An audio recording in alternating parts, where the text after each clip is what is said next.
Let's check my live chat.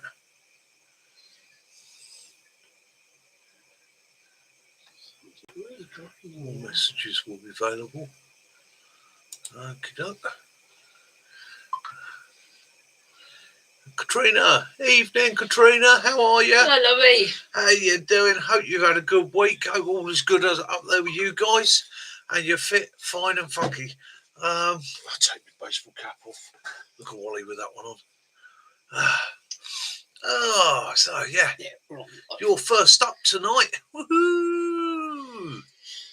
Yeah, and you're off the map. Yeah, you're not quite on the map. You're off the bed. Yeah. Let me. If I come a bit closer like that. Yeah. How's that? That's it. Yeah, that's fine. How's that? Okay, dokie. Yeah, that's good, isn't it? That's good. I've got to watch your focus on this camera. It's been a bit of a pain just lately. Booking coach tomorrow for the end of the month. Ooh. Woohoo! Looking forward to your adventure. Nothing like a bit of an adventure. We do like an adventure. Yeah. Come and meet the Wookiee. Yeah, the Ewok. He's going for his first puppy pamper Friday. Yeah, we've got to groom him. You're going to have a bath. I'm grooming my puppy. Sounds dodgy, doesn't it? Yeah, it does a little bit. It does, doesn't it? Grooming the puppy. Hello, little puppies, you want a sweetie? Yes, that's bad, isn't it? Very, very bad. Yeah. So, hello, everybody. Oh, there's 5 or 6 of you out there. Yeah, 5 of you watching. You have to excuse me for wrapping up a bit, but I've got my gloves on because I'm cold today. Dirty faces. Hello, mate. Cass is feeling a bit chilly tonight. It is. Temperature has dropped a little bit today. Yeah, Cass notices a bit 3 more. degrees out there, and my knees and my hands and that are telling a bit today. It's a 1960s build house, so the installation quality is not necessarily the best, is it? It's going to get a shock in a minute. I've got, because I get cold feet, I've got a hot water bottle under my feet, and I keep trying to put his head on my feet, but if he puts his head on it, it's going to make the watery noise because it squelches. Yeah. Until he goes up. What the? Bob 67. How much stored food is enough, Bob? Well, you could say you could never have too much. You could only ever have too little. It depends how long the situation or what you're prepping for is going on. Personally, my goal's always tried to be to aim for 90 days, 3 months. Pretty much, if that's for me, that's looking at an extreme. Bear in mind that I like to forage as well. I hunt, so I can top up that way. And think about it, if you say 90 days, you got 3 months worth of food. That's your prepping stuff you kept together in your prepping kit. That's without all the other stuff that you've already got in your cupboards. Yeah. And the pastas and the rice that you normally have. When I say 90 days, I mean sort of 90 days of the basics. 10 months, if you can have 90 days, yeah. It's got 10 months worth. So 10 months, yeah. That's good. Mate, awesome. I mean, the way to look at it is quite simply, if the world went to crap today, this minute, now, you basically, one of the things you do not have to worry about for the next 10 months is your food supply. You can concentrate on all the other things that need to be done. Okay. I don't know where you are in the world, Bob. I mean, obviously I'm in the United Kingdom. You can see a map of my region up there. John, good evening, mate. John. And I've been doing a bit of research today. Actually, I'm doing a bit of a what do you call it? Sort of pop quizzing myself. West Midlands. There you go, mate. West Midlands. So you're just off the map, up to the west, up there somewhere, because that's just Birmingham, just showing top there. So, Bob, 10 months, awesome, mate. And you're in the UK. So, again, we've got quite a finite population resource, really, here, haven't we? We're quite a small place. In actual fact, little fact. Good evening, Kitten. Kitten, good evening. Interesting fact I dug up today because doing a bit of a pop quiz really. So I was looking at populations. Okay, so as of 2 years ago, census 2 years ago, the UK population is 67,961,439, which equates to 280 people on every single square kilometre of the United Kingdom, if you spread them all out equally. Okay. Now, obviously, you look at places like London. So I'll do it on the map so only my American friends can see it. So this is southeast England. That circle that I'm ringing there, everything inside that is Greater London. Okay. And that at the moment has a population in that area there in Greater London, which is pretty much 30 miles from there to there and there to there. Okay, so 30 square miles. There's a population of 10 million. Okay, 10 million, 30 square miles. If you take southern England, so not counting London, so you're pretty much doing that there, we're looking at another 9 million. Okay, 9 million. But I was sitting there, I was going, well, how's that compare with the rest of the world? So I had a look, just out of interest. I Googled, I said, is there an American state that is the same size as the United Kingdom? And the answer came up with two. It says Michigan is slightly smaller than the United Kingdom, and Pennsylvania is slightly larger than the United Kingdom, but not by a lot. So I then had to look at the populations. So you've got 10 million people in Michigan state, so an area the size of the United Kingdom with only 10 million people in it, and Pennsylvania has 13 million in it. So I was like, wow. Oh, I wouldn't mind living there. Oh, that's peaceful. But back to your question, Bob. What we usually do is, say the 1st of March every year, we go back through what we have stocked up just to check on the dates, because if you got something that's, say, running out that year, go out, buy another one, then put that one with a shorter code into your normal stuff. And we also do say March, because you don't want to do it straight after Christmas. We say 1st of March, you then get your medicines out and you check the dates on your paracetamols, your ibuprofen, your cough medicines and things. Do the same. If you've got something that's getting low dated, update it. And that way you've always got, and you've not only got your 10 months, but you've got, because some things we were amazed. There was I got a pouch of gravy for Christmas, and it was dated to 2026. Yeah. No, 2027. 27, yeah. And it's amazing that this pouch of gravy is going to last that long. So rotation of stock is stock rotation is like we find with corned beef, you use like tin Fray Bentos pies, they usually have at least 2 or 3 years on them. Yeah.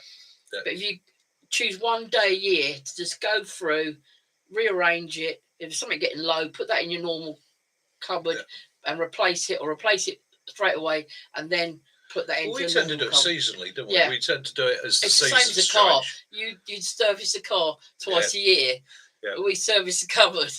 Yeah, and again, when we look at our stock and our supply, so we do like a spring season changeover. So again, because certain things you're only really going to want in the winter, you're not going to want them in the spring season. So they might drop to the back of the cupboard. Summer season again, things always rotate. So always keeping an eye on what we've got. Other thing we do a lot of is like James. If you've got tinned goods and stuff, rotate the tins, turn the tins on a regular basis. That's a good plan to do. Sir John. Yeah, Michigan might be peaceful, but it gets stupid cold. That's why it's only got a population that size. Then, James, I love catapults. Yeah, I've always used catapults as a kid. She's the catapult queen. Okay, me with the catapult. I mean, I would stick with my air rifle, my. I can shoot if I need. I'll stick with my firearms and my shotguns, pistols, and all the rest of it. because Kaz is a cat pole queen. There's no point in me taking the credit away from her there. She running mice and rodents stand no chance. Squirrels stand no chance. Rabbits stand no chance. So But proper country girl. Only when needed. Yeah. Not just it's not a sport thing. It's you don't want vermin in your foodstuffs, etc. Yeah. But Kaz has always been the go-to one there. It's like a dad used to walk up on rabbits. He was brilliant at actually catching a rabbit in its seat, stalking them up, walking up quietly, just jumping on them and smashing them. Stealth car camper, evening mate, hope all is good out there. It's horses for courses, isn't it? And again, so the catapult. So if you live in the UK, you've got lots of restrictions on what you can have and getting licenses, which are getting harder to do, getting permissions and all the rest of it. But you can go back to basic stuff. So you can go back to things like the catapult. You can go back to things like the 12-foot-pound air rifle. And these are things that you can train with quite easily. Say the air rifle. Yeah, you got to be a bit careful. But what we used to call a backyard gun or backyard range, with a bit of practice, you can do it safely. And again, even a small 12-foot-pound air rifle used correctly, it's going to put food on the table. It's going to take squirrels. It's going to take rabbits. It's going to take small game. Okay, so again, there's nothing to stop anybody if they wanted to look into that and go down that route. The only thing I will say about it is just make sure that you know what you're shooting, that you have permission to be there, and B, you know what you're shooting. You need. I mean, if I go stalking, that's a day's stalking for me starts with an hour on the range, zeroing, checking zeros. Even if I put that gun away last week, perfect. It's going to come out. I'm going to re-zero. Going to do a couple of check rounds just to make sure everything's still on. Because that first shot is the one that's going to do the job. It's going to put your meat on the table. It's going to dispatch that animal humanely and cleanly. So again, it's that discipline of, I'll just make sure, rather than going out. Nothing more disappointing than missing something you're aiming at, only to find that what you've done is you've knocked the sight or in cleaning it. And I've seen this time and time again. People cleaning rifles, taking the scope off, putting the scope down, cleaning the rifle, putting the scope back on, okay, and expecting it to be dead on. Well, you've removed it. You've altered your settings. It only needs to be a fraction out when you reapply it. The other thing is, I've seen people do it. I used to watch the guy do it, and I was like, what the fuck is he doing? He's cleaning his rifle. He's been shooting. He's been on the range all day, been shooting. He's cleaning his rifle when he goes home, so he's pulling it through. He's taking the scope off. And I don't know why he takes the scope off, but he's getting all a nice wipe down. He's got all the bolt out and everything else, doing a great job. And then he picked up the scope, and he had a look through it, gave it a wipe down with the cloth, and then tapped it on his hand. And I mean tapped it. I mean, he took this thing and he was like, what the hell are you doing? I'm just knocking any dust out.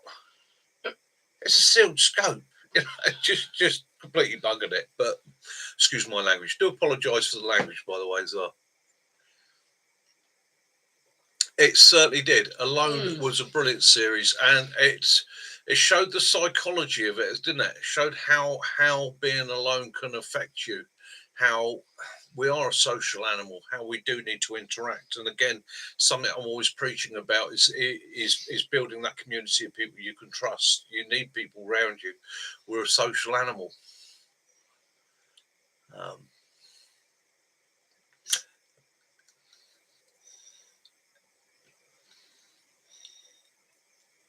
It would have been, yeah.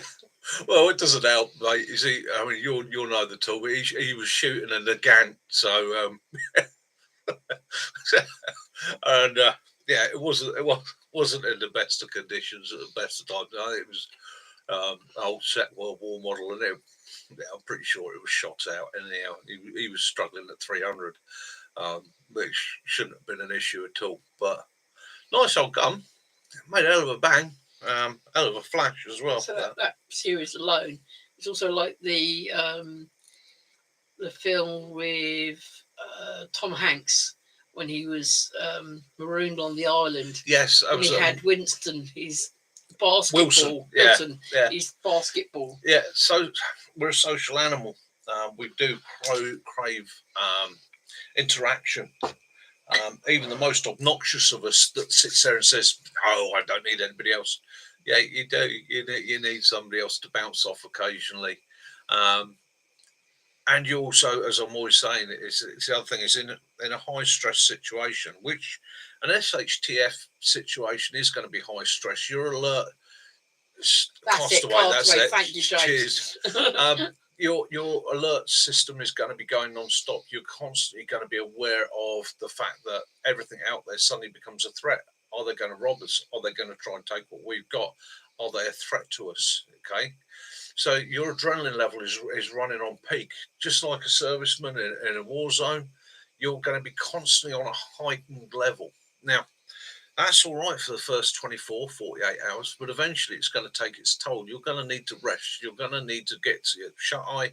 You're going to need to protect the noggin. And without having somebody there to help you do it, it's going to take you down very, very quickly. And as I said on the video yesterday, lack of sleep is worse for you than lack of food. You will go down in 24 hours. If you've not slept, you're already starting to nod. The ability to focus, and that starts to go out the window. Your ability to react starts to go out the window. And if you're running on a heightened level of adrenaline constantly, it will knack you. And of course, again, that leads to problems like PTSD, psychosis, and so on and so on and so on.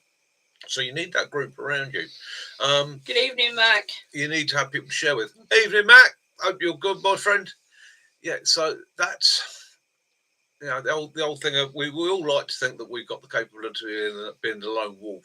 We've all got that wish to think that if you dropped me in the middle of nowhere, with all the gear, I'm laughing.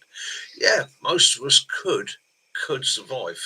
Most of us could get through it with a little bit of thought and sense, but you're not going to come out of it in a good way at the other side.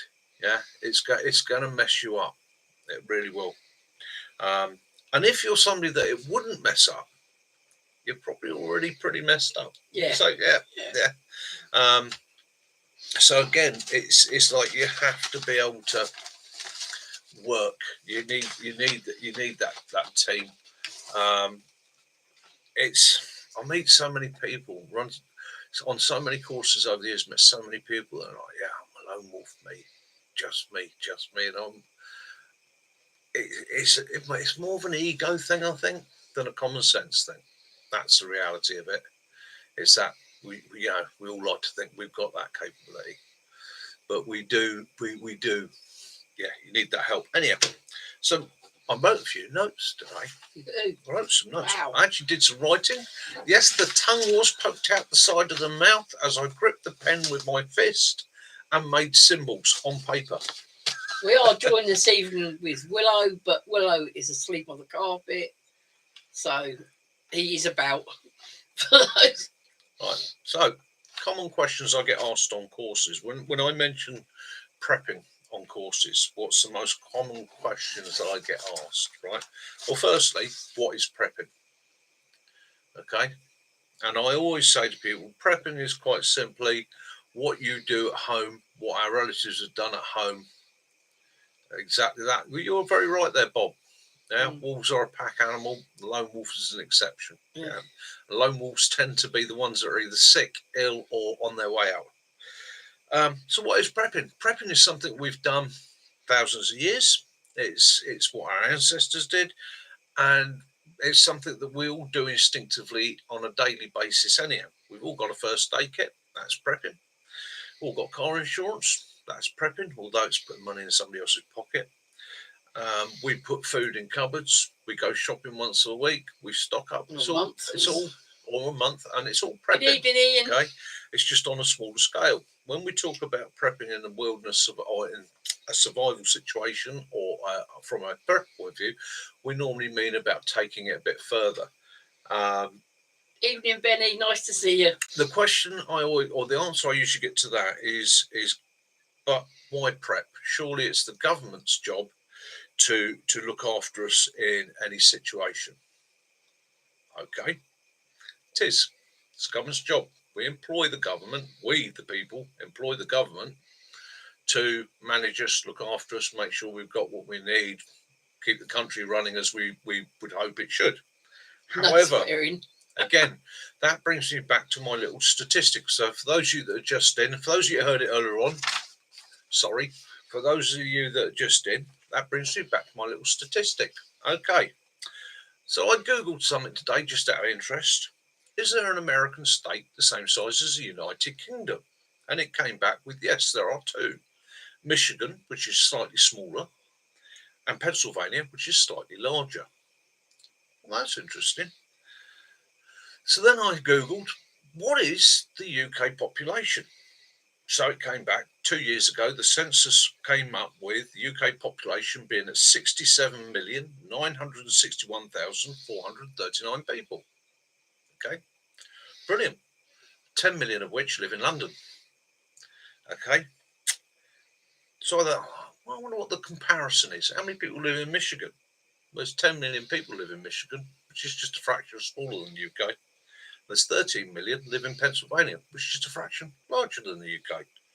So statistically, in the UK, if you are a UK citizen, if we spread everybody out equidistantly over the United Kingdom, there's going to be 280 of us to every square kilometre. Okay, so that's 279 people I've got to force out into the next grid. Yeah, so that's. Benny, you don't swear. Now, come on, you're going to hit the flipping screen with your nose for that.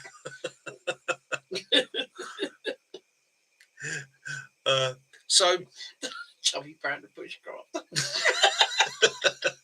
So again, when we say the surely it's the government's job to look after us, it is. However, okay, when you look at that statistic, okay, 67 million people, nearly 68 million people. That's a lot of people to try and care for. That's a lot of individual issues. That's a lot of individuals going, but me, I want to be looked after. Me, I need to be cared for. Me, I need to be helped. Me, what are you going to do for me? Take yourself out of that loop. Become a prepper. Put yourself in a position where you can sit back and go, help's not coming, is it? Never mind. I'll be okay. Okay. So that's that planning. Yeah. Because it is too much realistically to be handled. Okay, if we had a major SHTF situation in the United Kingdom tomorrow, it's going to create absolute pandemonium. Okay, and unless you're living on a small island off the coast of Scotland or Wales or somewhere like that, you're really in trouble. Okay, so you're going to have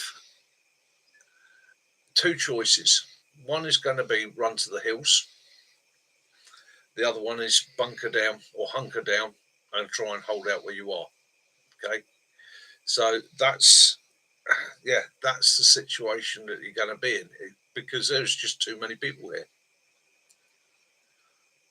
Yeah, the help will be needed. Well, the help will collapse. Let's face it. And it's been seen time and time again in disaster scenarios throughout the world, not just in Europe and America, but throughout the world. If you have a major disaster, right, all your emergency service personnel, all your military personnel, okay, they're citizens too. They've got families. They've got loved ones. Okay, it's very hard to. I have a lot of respect for people in emergencies that still turn out to do their duty. When I know, hand on heart, I would be so worried about my family. Yeah. So again, that's liable to collapse, especially if it starts to roll into a long-term thing. Yeah, that's going to break down. So again, actually thinking about it, Benny, if you can email us on that email address, please. We just want to contact you about future getting together and that. But my wife wants to chat to you, Benny. No, I want your daughter to take me for a drive.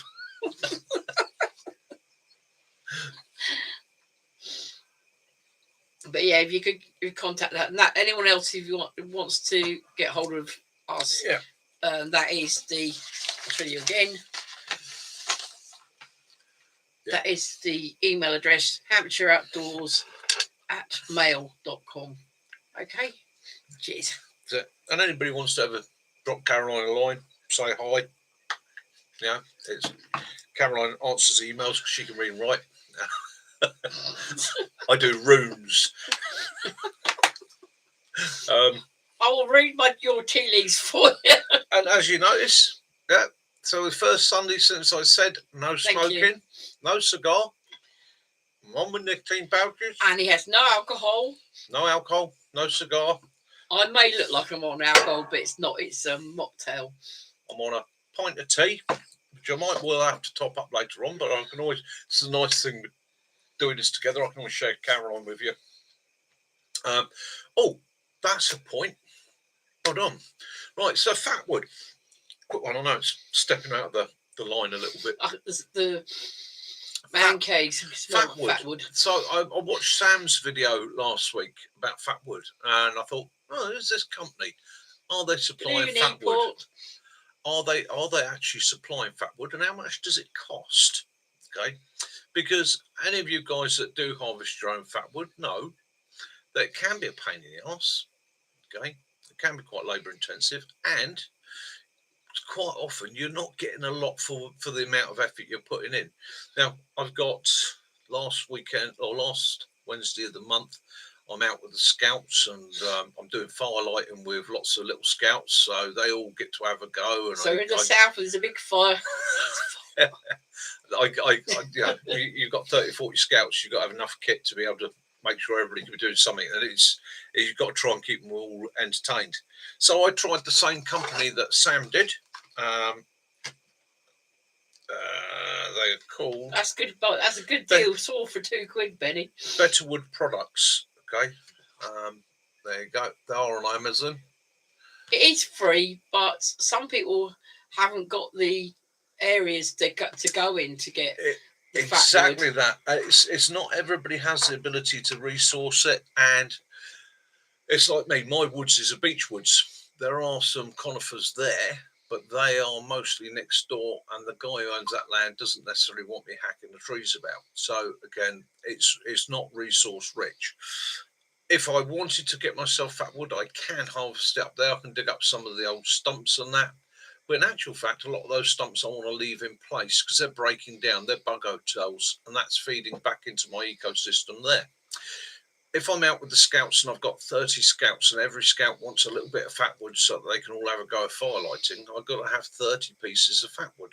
Now, that's expensive. That's a pain in the arse. That is a lot of effort to harvest that amount of Fatwood. And then I've got to store it. And I only live in a little 2-bedroom house.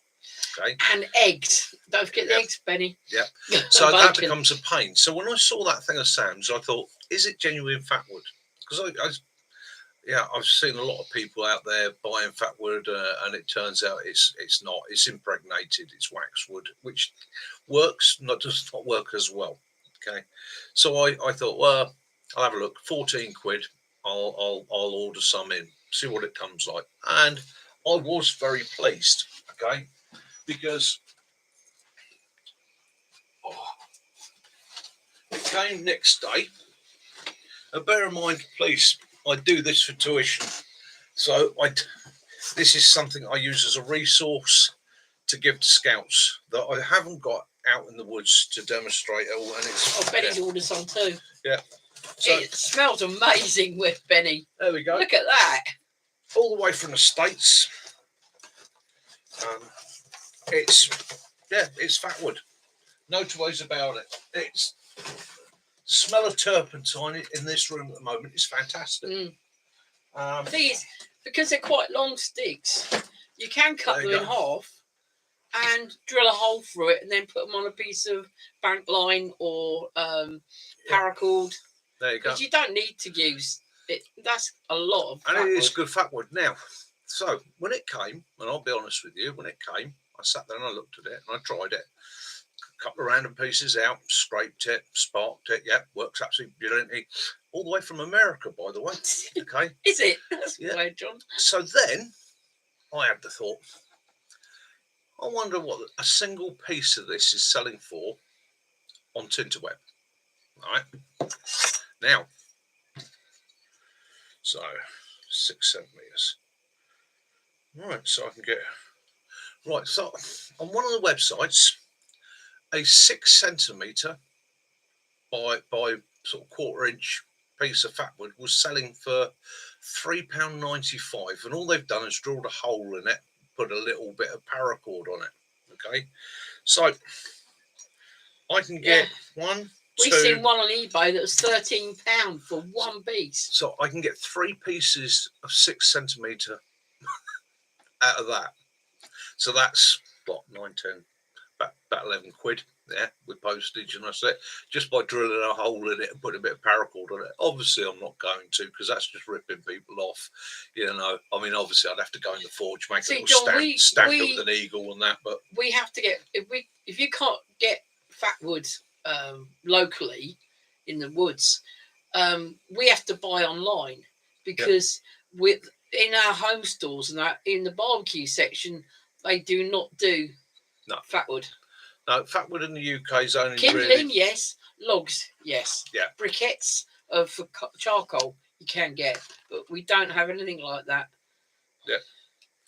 So this is from Savannah, Georgia. This company, okay, Better Wood Products, absolutely brilliant. Amazon. Yeah. So if you're living somewhere where you can't source fatwood, or if you live in a town, or if you're in an environment where you can't get your fatwood and you want it to practice with, for the sake of 14 quid, you can probably, I mean, for me, that box there is pretty much like 5 to 10 years supply of fatwood, because I use it just purely simply as an ignition source. But it also means when I'm doing tuition and I'm teaching now, it gives me a ready to go to resource. I haven't got to sit there and go, oh, I've got to go up the woods Monday, take the saw up with me. I've got to find another fallen pine and the rest of it, because I only got a little 6 acre woods to use. So again, it just gives me a ready resource, makes life easy, and it's beautiful stuff. It's really good quality. It smells amazing. And yeah, I'd recommend it to any of you out there that haven't got it.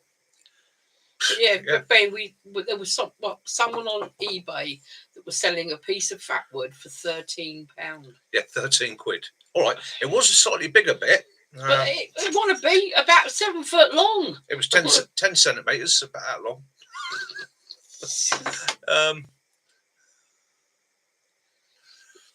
We are feeling a lot better, thank you, E-Port. Yeah. We were so rough. About 3 weeks continued in all with the COVID as well, and we just didn't want to eat anything, and we were rough. We were rough as Sam on a dirt bike. Oh my God! Sam's ordered a dirt bike. Is it a goth one? Don't.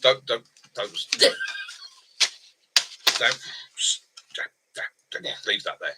Leave that there. Stop giggling, Michael. Stop it. You've got to be nice. So yeah, and you're right there, John. So that's the top tip to anybody that's ordering their fatwood like that. Take it out, bundle it up, seal it, wrap it, put it in a plastic bag. If you can vacuum pack the box if you wanted to. Do so, because at the end of the day, it's turpentine. Turpentine, right, will... I've got to sit in this room at the moment. It's evaporating into the air. Thank you, Foxy. We didn't think he had. It's a bit of an in-joke there, Foxy, because... No, on the piece of paper. The card that goes with the fatwood. The card. Because Sam was saying about the dirt bikes the other day, so we all reckon that he's covertly planned to get himself a dirt bike. E-Port. The link for that, it's actually on Amazon, and you want Better Wood Products. Better Wood Products, Fatwood Fire Starter, and you got a box, and that is just under £14, isn't it? Yeah, 14 quid for a £10 box, and like I say. And what they got is they do a 3-tree pledge. So for every tree they take down to make the fat wood sticks out of, they plant 3 saplings. And like I say, the box is Rammers. Okay, you pretty much, if you're prepping. But if you I'm not quite sure about down how the link. If you that's a new email. If you email that, we'll send the details to you. Okay, so because the old email address, it's there, but we don't use it now. We use this one. Okay. So if you're prepping, again, a great supply, £10 box like that. So if you're using, they say use 2 sticks to light a fire. Okay, you can. I tried that yesterday. Lit one of those, literally lighted to the end. It lights. It's a way it's going. Okay, so you can light a fire like that. For most of us, we're going to use scrapings, filings off of it. Might sand it down. But if you're seriously into your prepping, okay, that last year. Bundle that up, and if you can vac it into plastic, brilliant. Or, okay, wax it, coat it in wax. Okay, that £10 box there will last for years. That is years of fire lighting supplies. So I mean, especially if you think about it, a lot of the is you scrape some of the scrapings off. Yeah, you don't. That's going to last. Even one of those would last months. Yeah, and months and months. Well, if you take it, what was that?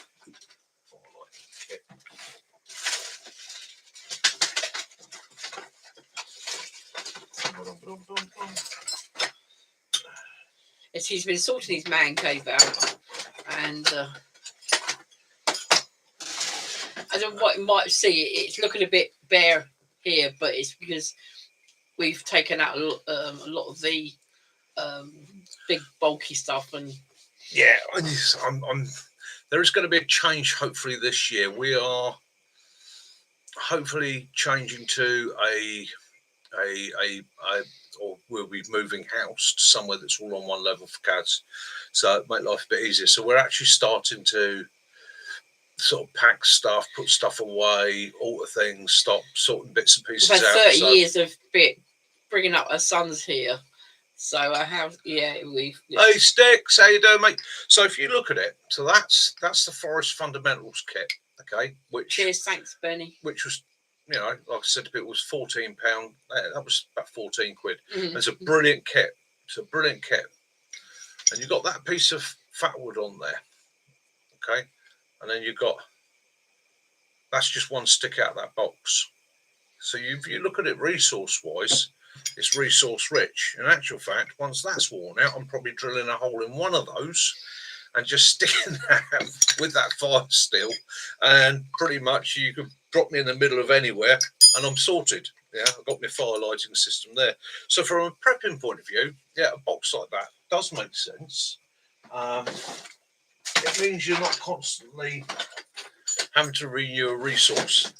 But if you live in a pine environment, if you live somewhere, if you're in Wales or somewhere like that, a lot of pine forests where you've got access to it, yeah, I can understand it. Yeah, harvest it yourself. Okay, go out and do it. It's worth doing. If you're here, I mean, for me in this part of England, yes, there are pine woods, but they're either privately owned or they're part of plantation. And for me to go in and start just sort of lobbing out bits of fat wood willy-nilly would get me into trouble. You, Benny, if you want to teach your little girl that, you don't have to give them sharp stuff, because anything that with even the blunt edge will take off the scrapings and file off there. So yeah, it makes sense. And it's a good resource. It's a good resource. So again, it's money saving, because if you're going to keep paying £3 per stick, like I say, you don't have to buy it. You can get it, but if you in an area where you can't get it, then you're saving yourself money in the long run, and it'll last for a long, long time. Okay, so back to prepping and the most common questions I get asked on courses. Okay. Thirdly, next one that I get quite regularly actually, and it's one that always makes me feel a little bit sad, and that is, so what's the point if it's going to be that bad? Excellent. If somebody's got that mindset, there's probably no point in me even talking about it. You've given up before you've even started. Okay. My attitude to life is I'm here to enjoy it and drag it out as long as I possibly can. Okay. If somebody has that mentality of what's the point of going on, then they're already done for. My advice there is probably leave them behind. Okay. They're not going to make it. Or try and turn them around. Everybody has a low ebb. I understand that. Okay. The next one I hear all the time is what ifs. So, what ifs? What if the aliens come down? What ifs? Yeah. Will they probe us? Yeah. You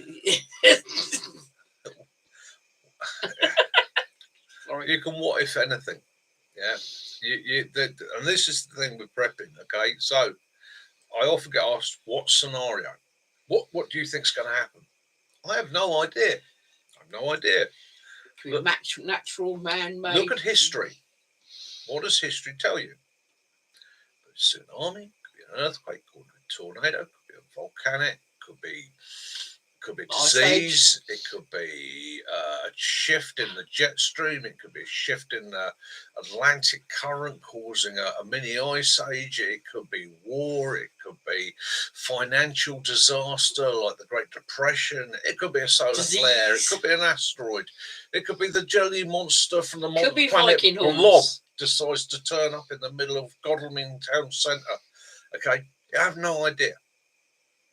But what you're trying to do is just make sure that you're on the next level, next step up. Take it the most common thing that could happen to anybody in this day and world we live in is you lose your job. You lose your income. Okay? Your finances suddenly collapse. And you find yourself in a situation where you're sitting there panicking. You're like, it'll take me another month to get a job at least. Then it's going to be a month in hand before I get paid. That's going to be 2 months. Well, at least I've got 3 months worth of food. I can speak to whoever, the rent or the mortgage company. I can probably get that deferred. You're starting to have something that's going to carry you through that situation. Okay, that's the most likely and the most common. Okay, so that's why we prep. The next question I get asked is, what kind of things should I store? Okay, well, that's personal. That's personal. It's what you need.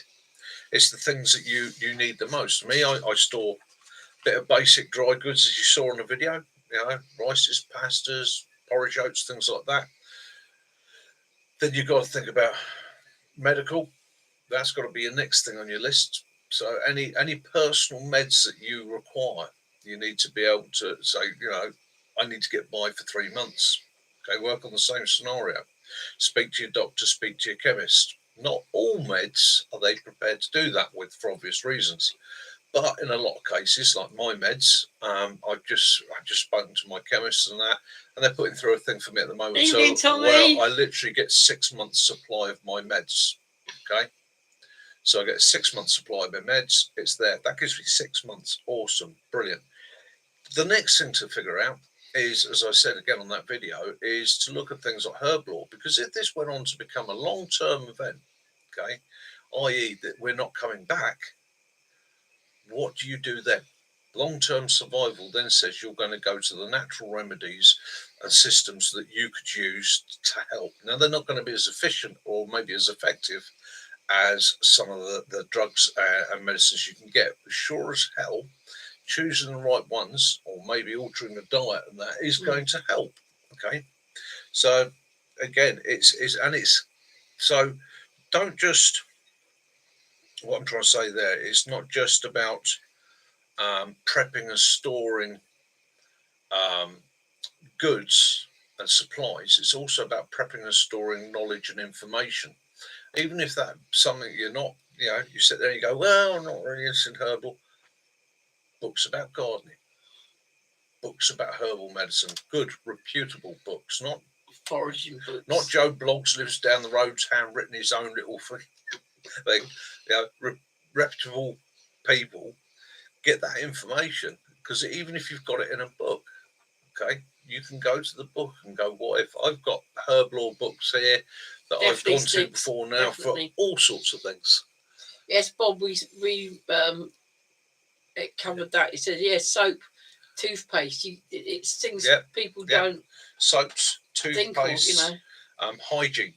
So so you should really go. Same as a tactical guy, guy in a battlefield, squaddies. Okay, so you got your ammunition, you got your food, you got your hygiene. Good evening, Andy. You got your medical. The hygiene's vitally important. Now, I tend to go with Lofty Wiseman's talk there, which is don't be frightened of the natural oils that are within your skin and your hair.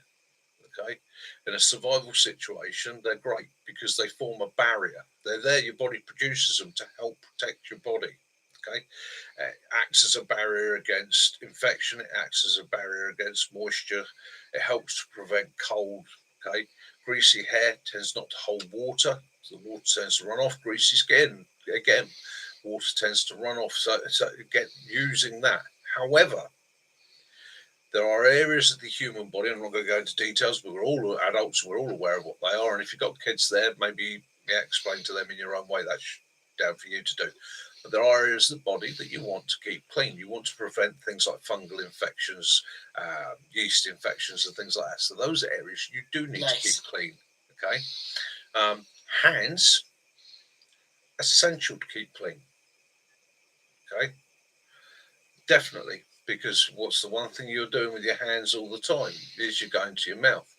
But again, not just your mouth. How many of us on a daily basis do that? Hello, Derek. Okay, so if you've got some sort of contamination, be it plant, be it animal, be it from animal feces, because you put your hand on a log, lift yourself over or whatever, and you do that, okay, there's a lot of parasites, there's a lot of toxins, there's a lot of irritants that you can pick up on your hand and just wipe straight into your eyes. And I've just done it with turpentine, funnily enough. So, there you go. Proof of the pudding. Okay, cool. Blimey. That's making that ice sting a bit. Okay, so there's... So you told me this is what happens when you don't come round. That's proof of the pudding, okay? So, again, keep the hands clean. But again, don't be frightened of the body oils. Don't be worried that you, oh dear me, I've been out in the woods for 5 days and I'm getting a little bit ripe. Yeah, that can be sorted.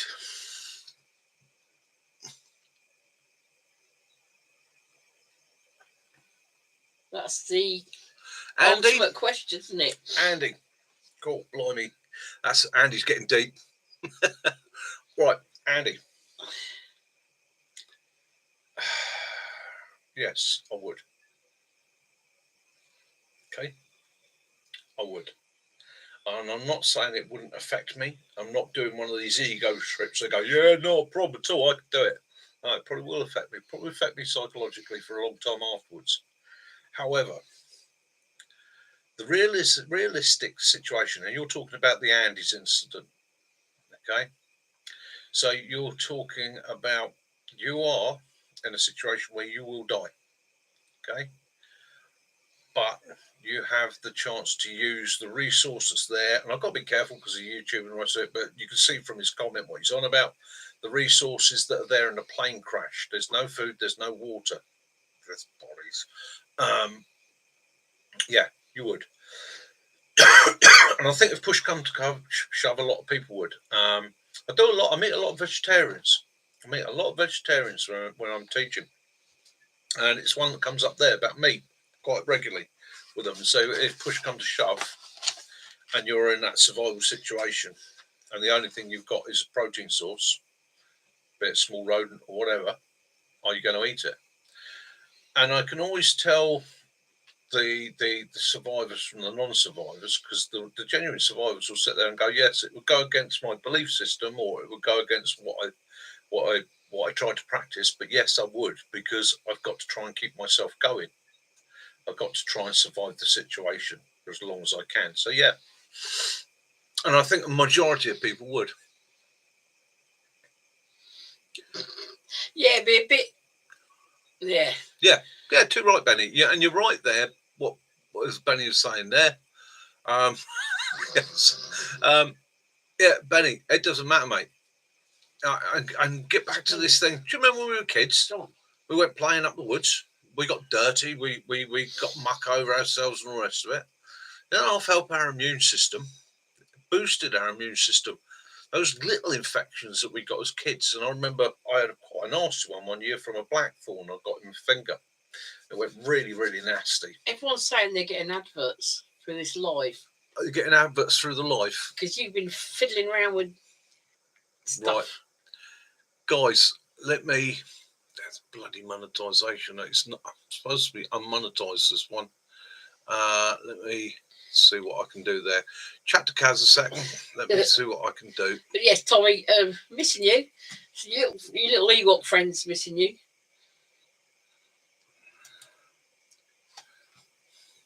Bloody someone's good. Someone getting ads and some aren't. It's weird.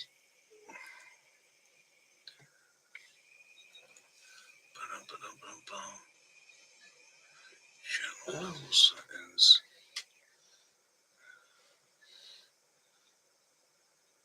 Yeah, I suppose you could just skip it. Yeah. Right.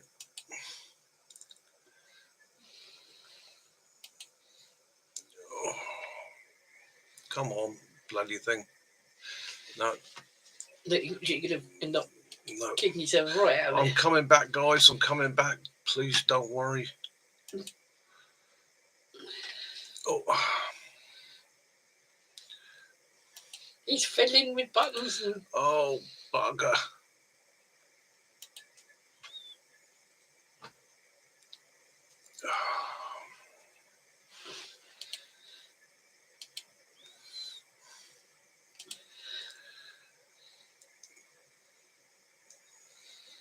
It's still. Right, guys. Yeah. How's that? Yeah, right, guys. What I'm trying to do, I'm trying to turn these ads off at the moment. So just bear with me a second. Yeah, it's been a bit of a nightmare. Sorry about that. You were doing those things where there's the hearts and all that down the side, and then it. No, it's not from that. It's bloody YouTube. I clicked the non-monetize it. Yeah, unfortunately, we haven't got any teenagers here. Yeah. Oh, no, it's buffering. It's buffering, is it? Sorry, guys. That is me. Good evening, BJ. Right, there we go. So... Yeah, that granddaughter is. She's 2.5. She'd sort it.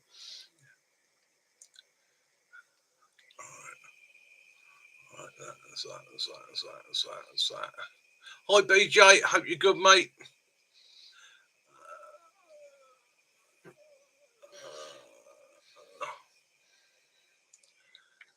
Manage. Do excuse me. Hit the thumbs up. That helps too. Yeah, definitely hit the thumbs up. Definitely hit the thumbs up. Yeah, right. Okie doke. Oh, bollocks. Right. Excuse my language. Right. Unfortunately, it's going to shrink down to there, but right. So we can see less on there. I can still see the comments, and I'm seeing it pretty much live as you are. So our granddaughter, she managed to,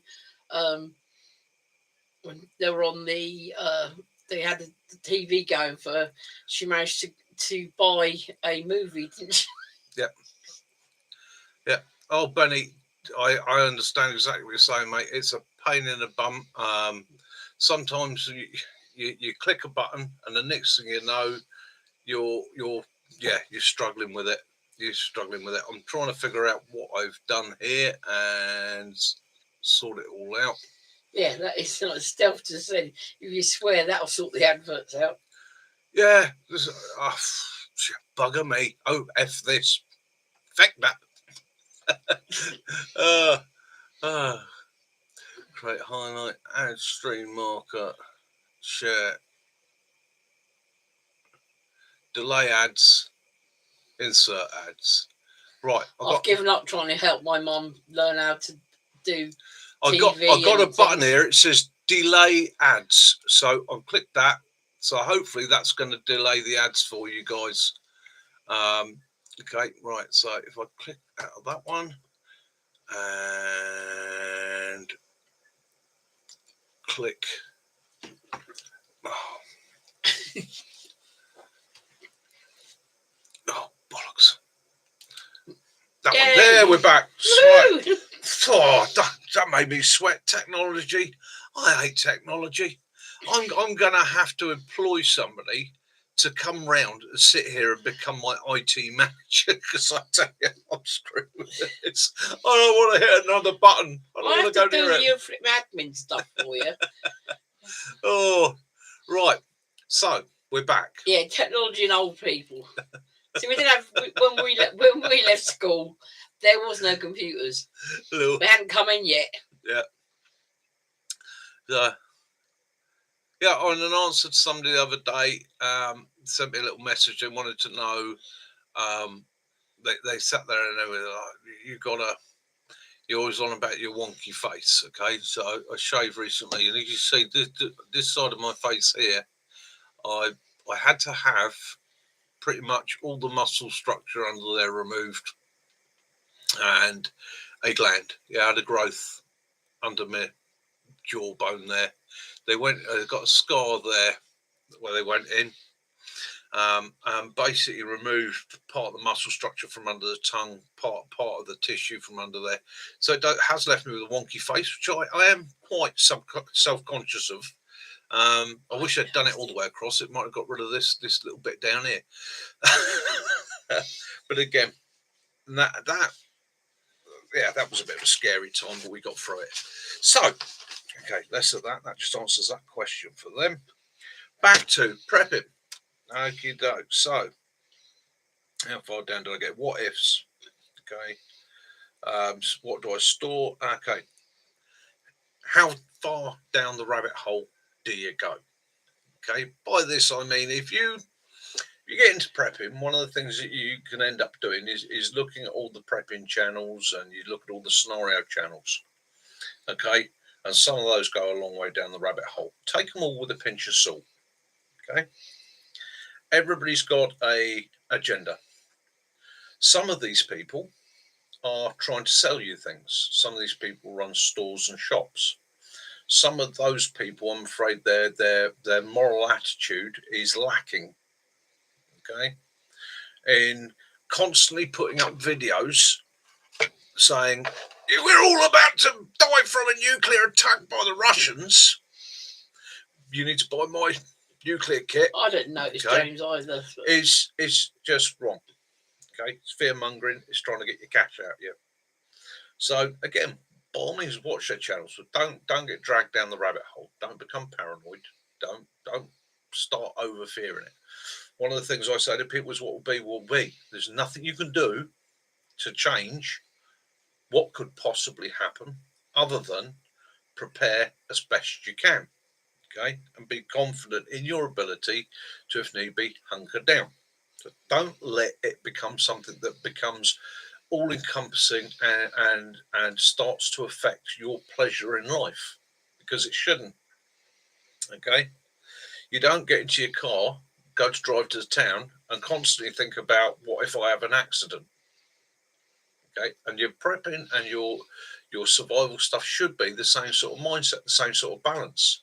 Okay, I'm prepared for the worst case scenario, but it is not everything in my life. Don't let it take over, because there's lots of people out there that will try and get it to become the be all and end all of your life. And you shouldn't let that go. All right. What's the difference between prepping and survival? I can answer this one. I thought about this for years. For years, I got asked the question, what's the difference between prepping and survival, Mick? Right, what is the difference? Why don't you just call it survival? Well, I'll tell you what it is. It took a bit of figuring out, but it came to me one day. So survival is reactive.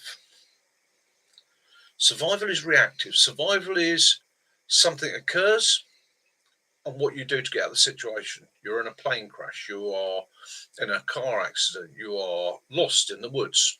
Okay. Survival is the taking the situation, reacting to it immediately. Okay. Prepping is the same thought process, but it's proactive. It's planning before ahead. It happens. Yeah. It's saying, I'm going to stick the bug out bag in the back of the car because where I'm going, if I break down, I'm screwed. Okay. Survival is having that breakdown, going to the back of the car and finding you haven't got your bug out bag. Now, what have I got to do? Okay. So that's really the only difference between the two. One is reactive, one is proactive. Okay. Yeah. One is you're planning for the situation in the event that happens, and the other one is you haven't planned for it and you're just reacting to it. Okay, that's it.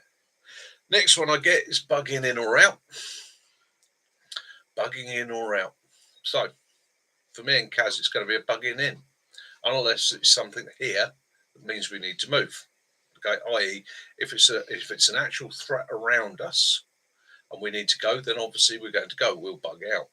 But in the majority of situations, actually, it's better for us in our situation to stay put, isn't it? Okay, to hang on here, bunker down here. I do have a bug out location.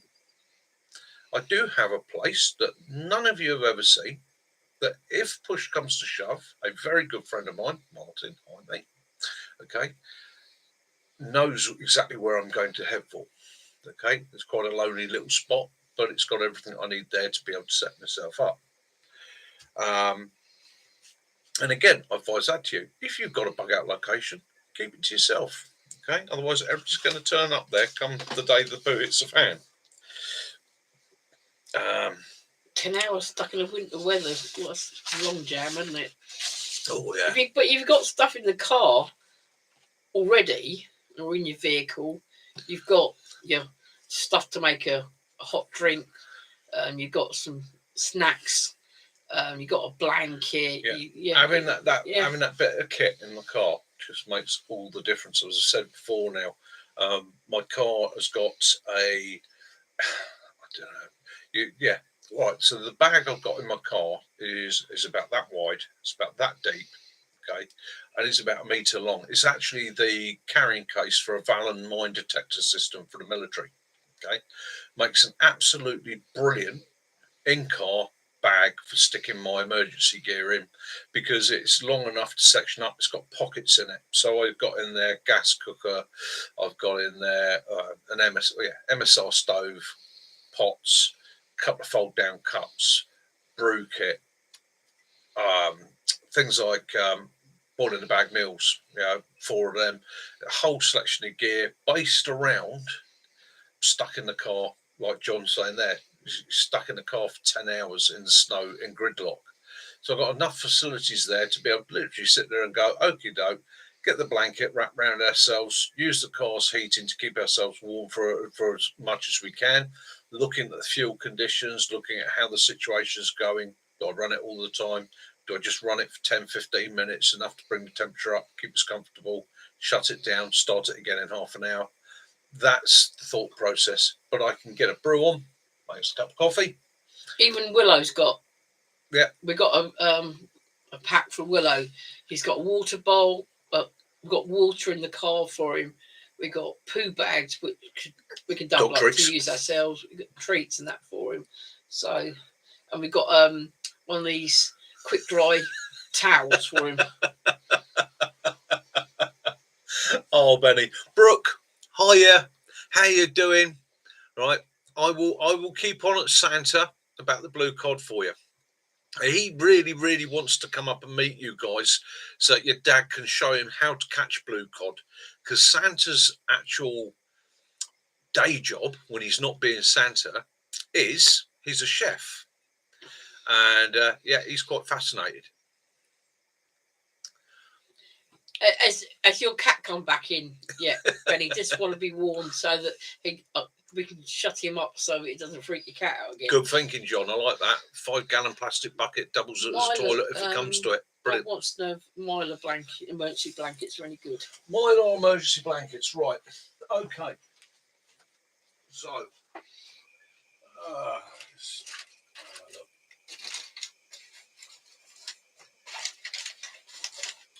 I'll just sort out in here. Evening, Sam. Better late than never. Evening, Sam. So, Bob, in my kit, right, this is my personal first aid kit. Okay, so we'll haul that out. My personal first aid kit contains one cat tourniquet, roll of insulation tape,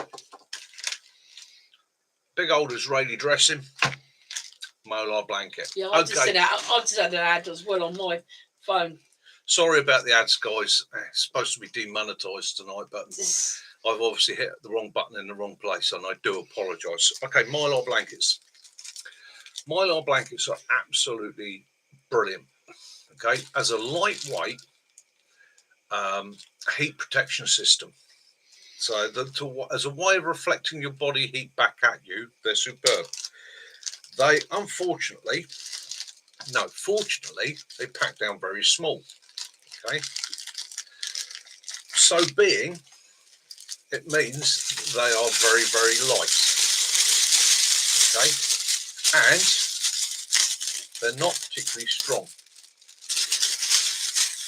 The way I personally use these in an emergency is I will tear a hole in the centre,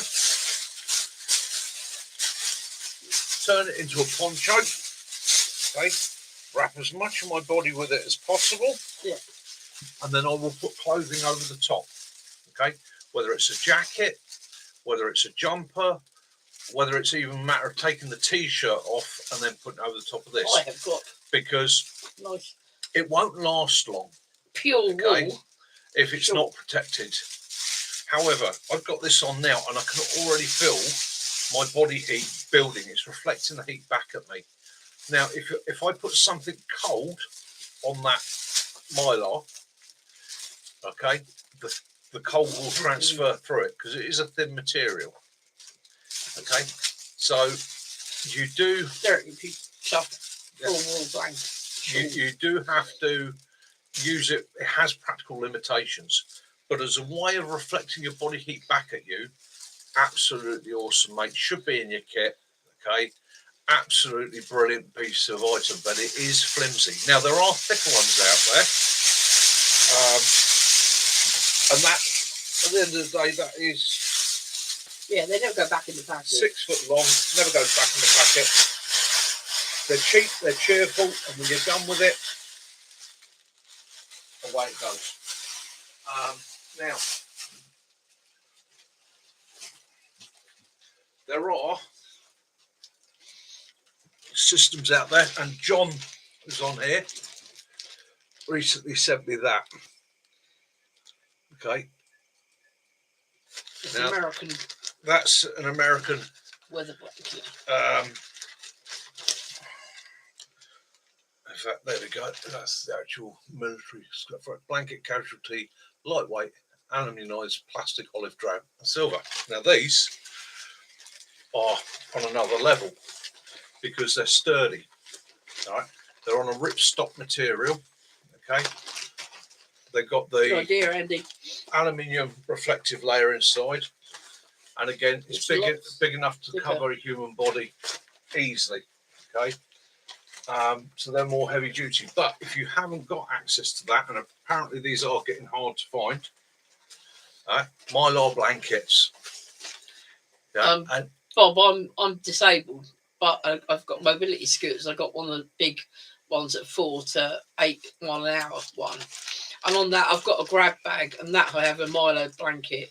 But I've also got in there, in the front basket, is a military poncho, so that it keeps me nice. So I'm just put it over when I'm on my scooter and Bob, It's a your essentials are is to try and trap as much body heat around you as possible, keep the wind and the rain off.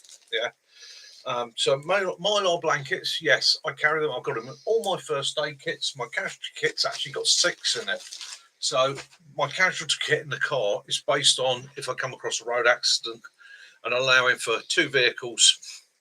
Yeah, I've allowed for 6. People say, why don't you allow for 8, 10? No, practically I allow for 6 casualties. They were going to be in shock. They're going to be shaken up. I can get a mylar blanket around them, get them huddled up, get them into my vehicle, whatever, try and protect them from the cold and also prevent the shock getting any worse.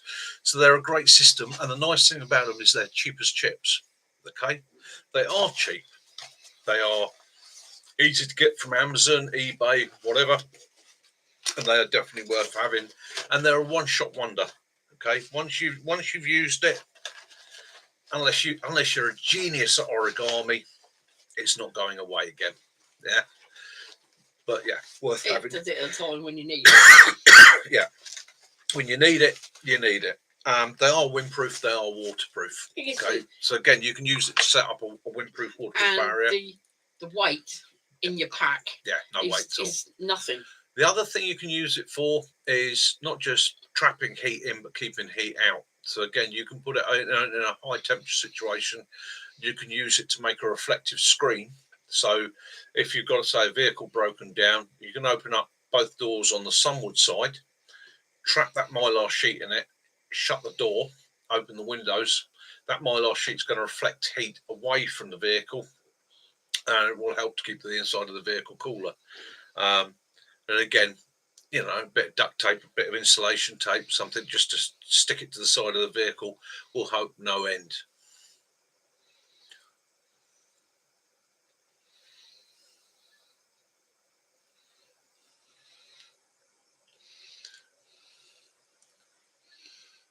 Yeah, just in case.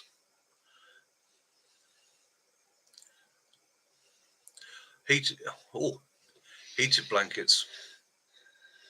But it probably won't be long before someone does create a one like for that, because you've got so many people now doing the glamping and things like that. Well, a game changer for me as a motorcyclist was when you could start buying heated clothing, which literally just a small battery pack, rechargeable battery pack.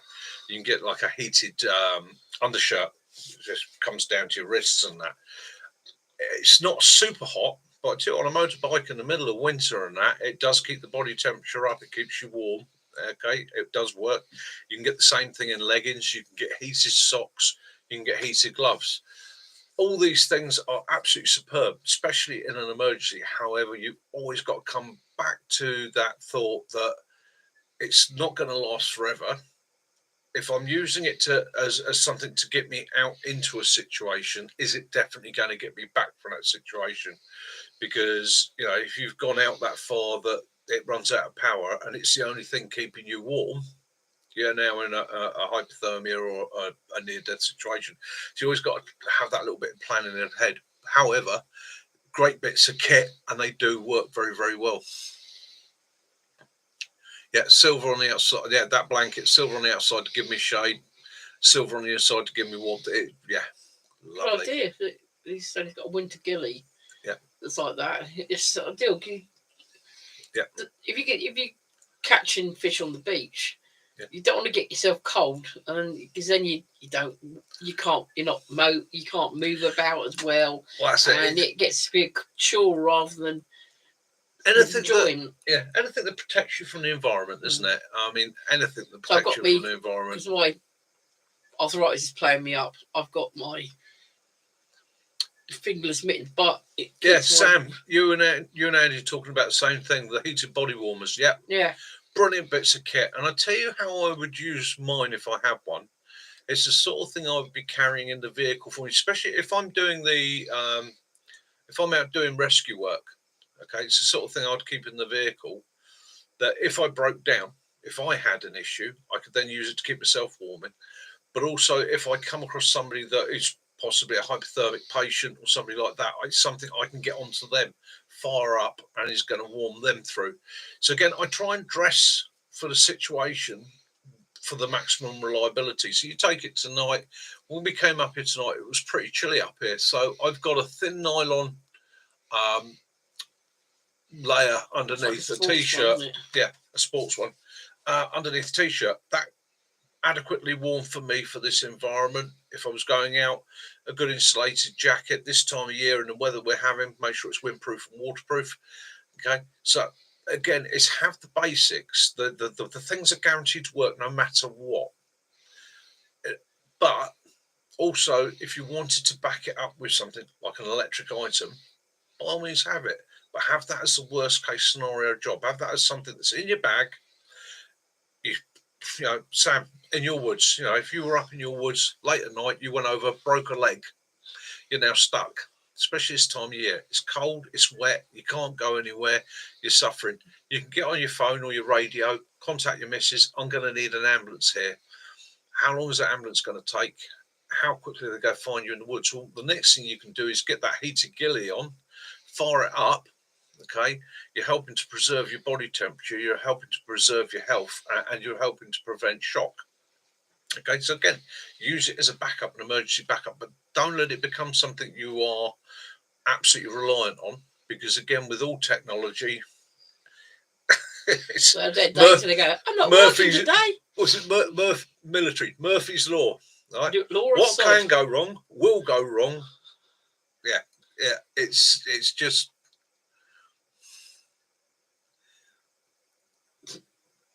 Exactly. Yeah. So again, so now, Sam, you're in that situation where if you're up in your woods, you're down, broken leg, you've got to start signalling. Okay. One of the tools I recommend for that is not just a whistle. Okay. But get yourself a laser pen. Okay. Get yourself a laser pen. I know in a lot of countries, a lot of people, they get quite anti laser pens. However, get yourself a good, powerful, green tends to be a good color to use, good laser marker pen. Okay. If you're laying in an environment, you fire that up and you can get that, especially through the tree cover, but even if within the trees, it's something that is going to be seen. I think also though, Xylem. Yeah, Xylem. Because you can take the Xylem, you just break them, shake them, and you've got red, green or blue. Well, blue and... Blue especially gets picked by the human eye. Because you think, what's that? I don't usually see blue things lit up in the woods. Blue strobes, okay. So on my rescue kit, for me, I've got a blue strobe, okay. Not something I want to fire up in public because for obvious reasons. It could be construed that I'm trying to be an emergency service, which I'm not. However, one thing I do know from my training is that the human eye will pick out a blue flashing light, in the UK especially, from absolutely miles away, purely and simply because we've become ingrained to go ambulance, first aid, police, fire engine. It's literally our brains are geared to pick it out. So go with something like that. But the reason I said a laser pen is some of these laser pens will reach an altitude of 400 or 500 feet, especially if it's a slightly misty or foggy night. Now, you're literally giving a bat signal. You're giving a bat signal that can be seen for absolutely miles, okay? And all you've got to do is stick it into the dirt so it's pointing vertically, fire it up, okay? That's an awesome system for saying, I am here. Another reason we use them in the rescue world is as indicators.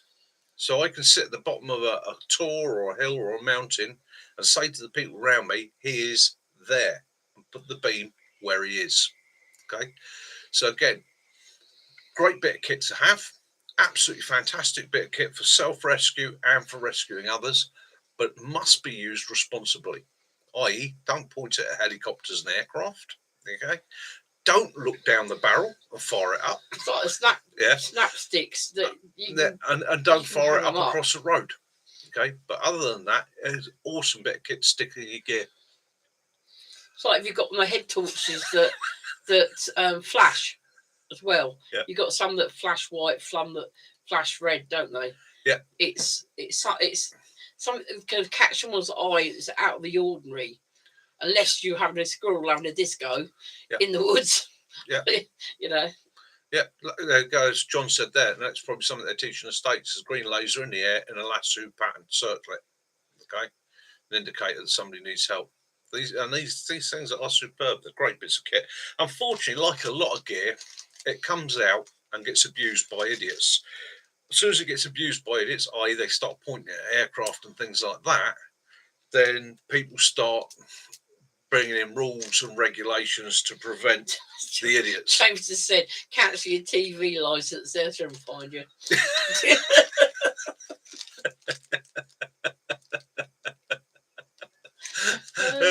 Yeah, I don't think I want the average TV license inspector finding me if I'm in the woods injured and unable to defend myself. He's liable to roll me over and put the daffodil where the sun don't shine.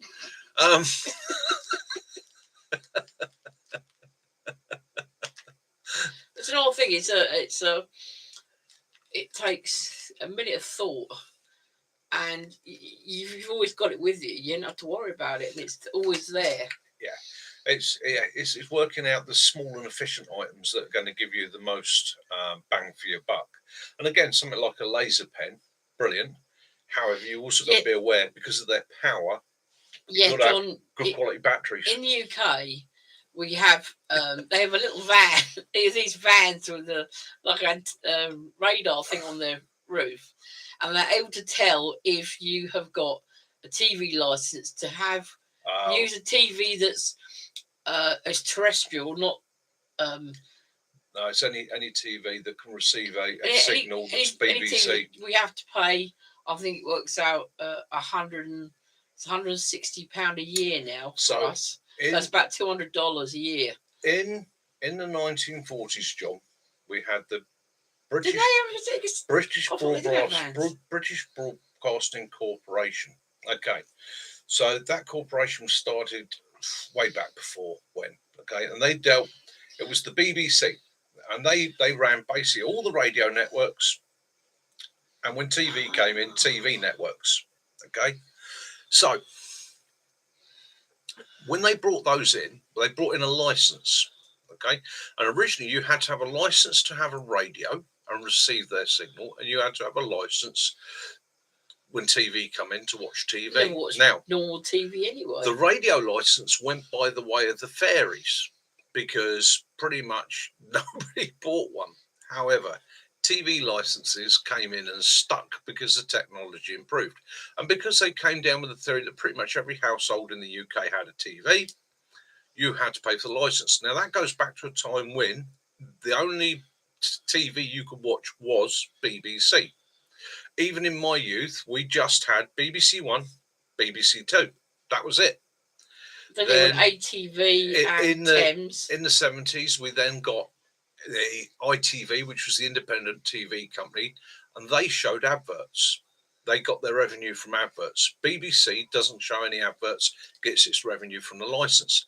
However, it had been made law that if you had a TV that could receive a BBC signal, you have to, by law, and still do, have the TV license, 160 quid a year.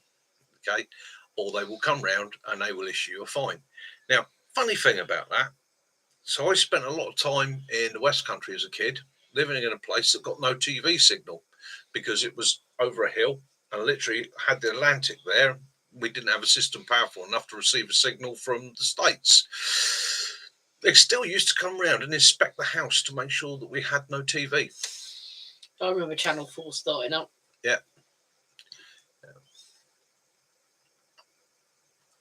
Well, there's a big fight going on at the moment, John, because 99% of people no longer watch just the BBC. We can access the internet. We can watch TV programs around the world. Why should we have to pay for a license that funds a corporation that is pretty much making a profit? Okay, it's not like it's a public information organisation anymore. You're pretty much being told by the BBC, you have the ability to watch us if you wanted, so you've got to pay for the license. Really, at the end of the day, it's an outmoded system and needs to be reviewed. BBC needs to start showing adverts and earning its own income, because it's not the organisation it was when I was a lad, which Even then, it was dodgy. Oh, even then it was dodgy. Yeah. But anyway, off of that. Yeah. So yeah, it sort of ties us up a bit, doesn't it? All right. So where are we now?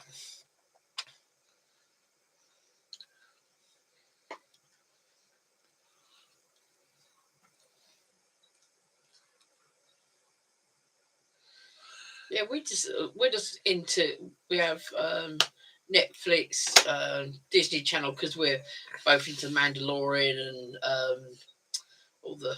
And the Mandalorian. That is the way. Oh, Hampshire Outdoors and Survival. This is the way. Any of you that like Star Wars? We have the Disney Channel for Marvel. Stealth car camper. I don't watch TV. Why do you think I'm here? Well, you're probably getting a lot more entertainment value out of this than you do the BBC.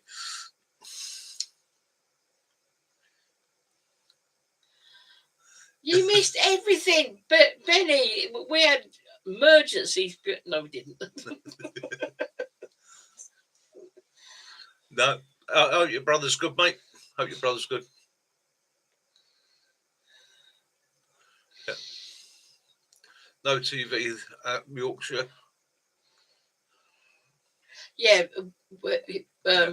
we're fans of the Black Belt Barrister. Yeah, I. Same with Andy, we do the same. More YouTube. Yeah. It just don't just. We watch the farmer channels. Because we're both into our country pursuit, so we like to watch some of the emergency channels and things like that.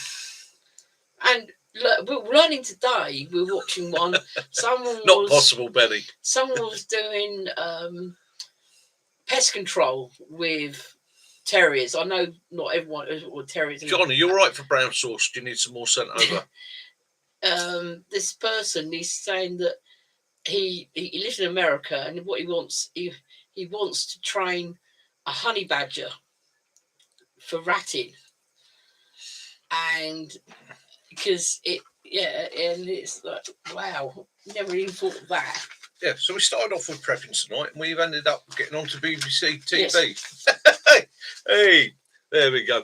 No, so TV. What do I watch? I watch YouTube. It's predominantly YouTube.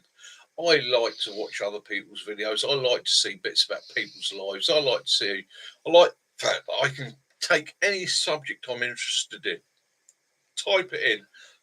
There'll be somebody to give me information on it. I like the fact that if you've got something that breaks, like a mobility scooter, or there's something that's not with the car, there's something, you can go on YouTube and find loads of things and look through them all to find out the ones that are more believable, and you can fix things. I will go back to watching TV when Love Island actually releases some hungry lions and tigers on the island. Yeah. Then I will watch live TV. Okay. That will make that interesting for me. You like your OXO? Good. It makes a brilliant hot drink. You crumble the OXO cube up and add hot water to it. It's really nice drink. Yeah, it does.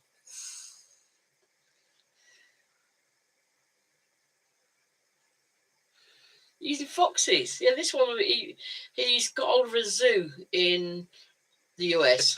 And they're going to, obviously, because he's illegal to own a badger, but he's going to be borrowing a badger. Hello, Martin. How you doing, Good mate? evening, Hope you're good. I hope your family had a great Christmas. You had a good New Year. Hope you're fine, mate. We've recovered. We are back in the land of the living. Yeah, cool. That was a rough Christmas, wasn't it, sweet? Yeah, it was. We just another thing we use YouTube for is I love music, all sorts of music. Yeah. And the fun thing we do is I sit on my computer, and then we got Petition on the other side of the TV. Or he'll put on music, different music, and it'll just give you like intros, and I'll tell him what the band was and what the name of the song is if I do it. And it's And quite often the year as well. Yeah. We've got another ad again. Oh yeah, sorry guys, sorry about the advert. What is the advert? It's Auto Trader. Skip it. It's Auto Trader. That's a bloody con. I'm so sorry, guys. This channel is supposed to be demonetized. I am doing everything I can to demonetize it, purely and simply because A, I don't want the adverts. B, I don't need to make an income from it. The income it would make would be so small it's not worth me having, and will just cause me issues. Yeah, but B, do you keep checking to see how your numbers are going, and do you check comments and things like that as well? It's every morning without failing it. First thing I do every morning when I get up. If we put it on Facebook Marketplace or eBay, I'm forever checking. Good evening, Ray. Andy didn't get Auto Trader. Didn't you? No. What have I got, Auto Trader? I bet he got something. I haven't got a driving license. Evening, Ray. How you doing, brother? I hope you're all good. Yeah, we had a good week. We're having a. It's right. In all honesty to you guys, because you are me regulars, okay. So in all honesty to you guys, let you know what's happening at the moment. We are looking at moving home, okay. So we live in a council place at the moment. It's a 2-bedroom council place. Kaz has mobility issues, so the stairs is a bit of a bugbear for her. And they come out, looked at it. And I can't keep absolutely down the outside of the building. Yeah. I sling her on my shoulders and carry her up and down. It's not fair on her. So they've said, right, let's move you to a ground floor, 1-level place. So far, we've been offered a flat on the 3rd floor, a flat on the 2nd floor, a flat with no pets. So Willow would have to go. Pets. Okay, so we've turned around and said no to that. We're holding out. Hopefully, what would be nice is a little bungalow somewhere. However, there's not many. You had a bondage club in Amsterdam. Nice. How the hell did you get that, Andy? Nice, Andy. Excellent. You can learn some new rope techniques and knots and bits and pieces. Yes. So again, they're going to move us. Now, what's going to happen is basically every week they give us a list of places that are available. When a place that we want to move to comes up, then they will probably give me a 2-week period, in which case to move. That 2-week period is going to be a nightmare. You'll all get an alert on it, but basically it's probably going to mean that we don't do anything other than move for the 2 weeks. We've been in this house for 30 years. So, yeah, it could be a bit of a nightmare. So, again, don't be surprised if you get a quick video from me saying nothing for 2 weeks because I'm doing this. And obviously, if I can get videos out, I will. Well, we did try. They did come out to look about fitting the stair lift, but our stairs are so narrow that apparently under the health and safety at work regulations of 19 whenever they can't do it. They came out and measured it up because obviously it'd be a cheaper option for them and they'd rather keep us here, and there is part of us that would rather stay here. It's 30 years they were on about putting a lift that went down here from this room, through this room down to the dining room, but that's so apparently structurally the building wouldn't take it. And fitting the stair lift's not an option because apparently now got to have enough width in the event of a fire for me as an able-bodied person to be able to get out. So all sorts of issues there. But it is. I just want to slide out the window. It is what it is, isn't it? It's we'll deal with it as it comes up. Again, it comes back to the whole prepping thing. I got 30 years in this house. Frightened myself the other day when I actually walked round, had a look in the loft and looked in all the cupboards and all the rest of it at what we've got to move. Farmer's pole, I could do that. And I get back up. If I put like a foot thing that comes out each side, stand on it, I could make you a jack. I could make you like a threaded bar on the fireman's pole all the way up. Or get a winch on the front of the Land Rover and winch me up and down. Land Rover winch. Yeah. That's 12 volt. Yeah. winch you up and down. Good thinking. Okay. So so I'm going down, but how am I get back in? Up.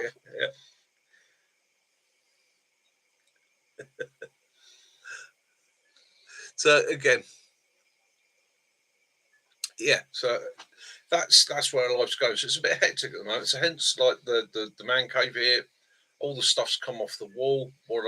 It's not gone away anywhere. What I've started doing is actually putting things into places so that if they did sort of get hold of us, I can sit there and go, right, okay, all that can go over in a one. You still see the same gear, and I am looking forward to the next man cave, setting it up, gearing it up, and setting it all out, because that's what we do, isn't it? There's nothing finer than having all your gear laid out in front of you. That's true. Ian, see, Red Bull gives you wings. Red Bull does give me wings. Problem is, Red Bull also turns me into a lunatic.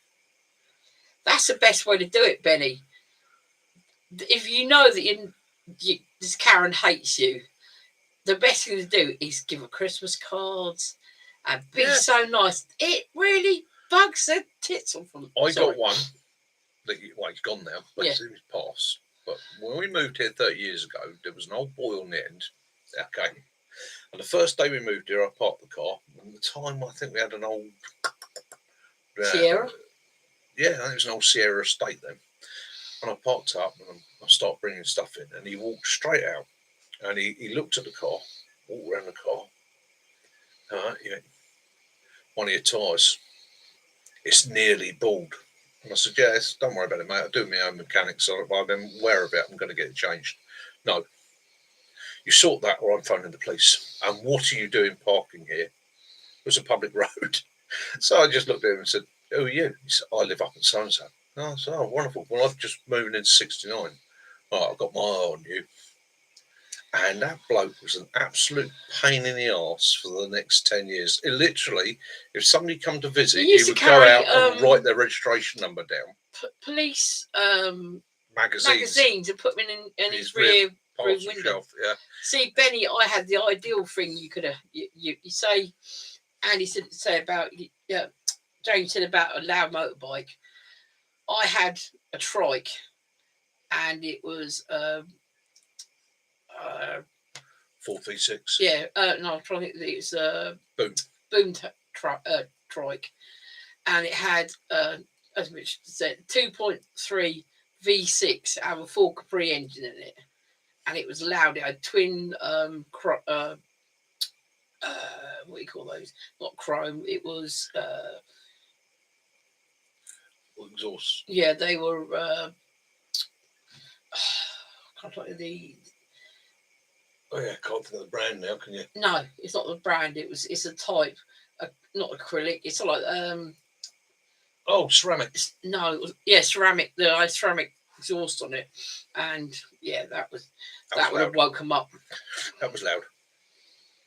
Maybe twin motorcycle was loud as well. Yeah, we've Jason, he rides as East because he's in that photograph. Oops. There, those motorbikes up there in that picture. The one on. What you need, Benny, is you need these.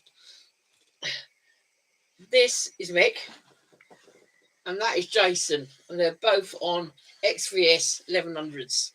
They were loud. Straight through pipes. Loud. Tune the arses off them. She rang to say you were doing an illegal wood selling business. Weird.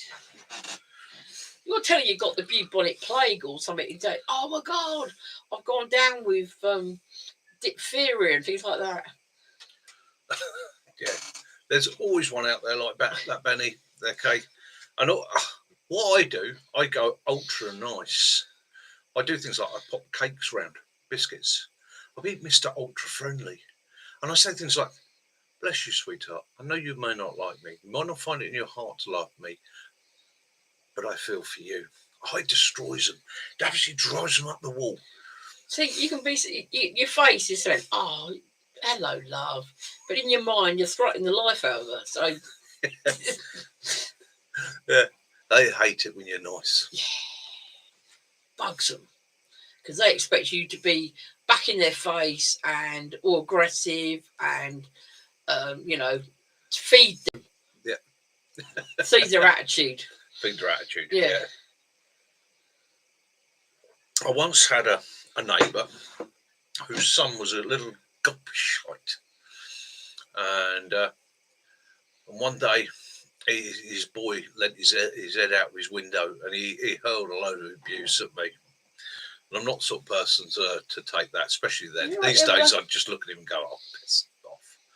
But I went, right, I'm going to come up there. I'm sorting you out, you little knob.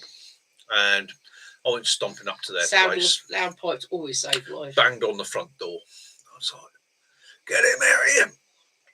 And the dad come out. And you know what? Me and the dad, we met, we chatted, and yeah, we were best of mates for about 5 or 6 years after that, until he moved back up to Newcastle. But his son used to hate it. He used to hate it for about 2 years. Every time I went around, I'd just look at him and go, "All right." And I'd wave at him. He hated me. Hated me. Yeah, some people just need to. But they got such. It's unfortunate that some of these Karens and that, and they got nothing going on in their lives. Yeah. So they got to create a drama to make themselves feel better. Yeah. And drama queens. Yeah. Drama queen. Life has enough drama in it on an everyday basis anyhow. We all have drama. When people start throwing their toys out the pram, I laugh. I just can't help it. I can't keep a straight face. I mean, my last punch up was due to being stuck on the motorway. Okay, so I used to have a Mercedes Vito van, which we had kitted out partly as a camper and partly as something to carry Caroline's mobility scooter. And I was coming back from Oxford on the M25, coming around the M25. It's an American thing, I think. Yeah, and the motorway come to an absolute stop. Okay, absolute stop near Heathrow. Anybody in the UK knows M25 Heathrow, absolute nightmare. There's nothing you can do about it. You just accept it. And me, I'm the sort of person that does. I just go, "Oh well, I'm not out in the rain." Turn the radio on and the rest of it.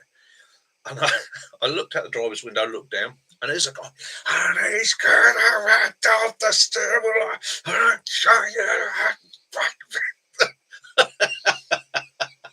I just started laughing. Couldn't help it. It was funny. I just started laughing. And of course, his head turns and he looks up at me and he's like, "Why are you fucking laughing at?" I was like, "Mate, calm down. You can have a heart attack. Just calm down." That was it. He's out of the car. He's at my window. "I'm going to sort you out, you bastard." Was it? Yeah, so, yeah.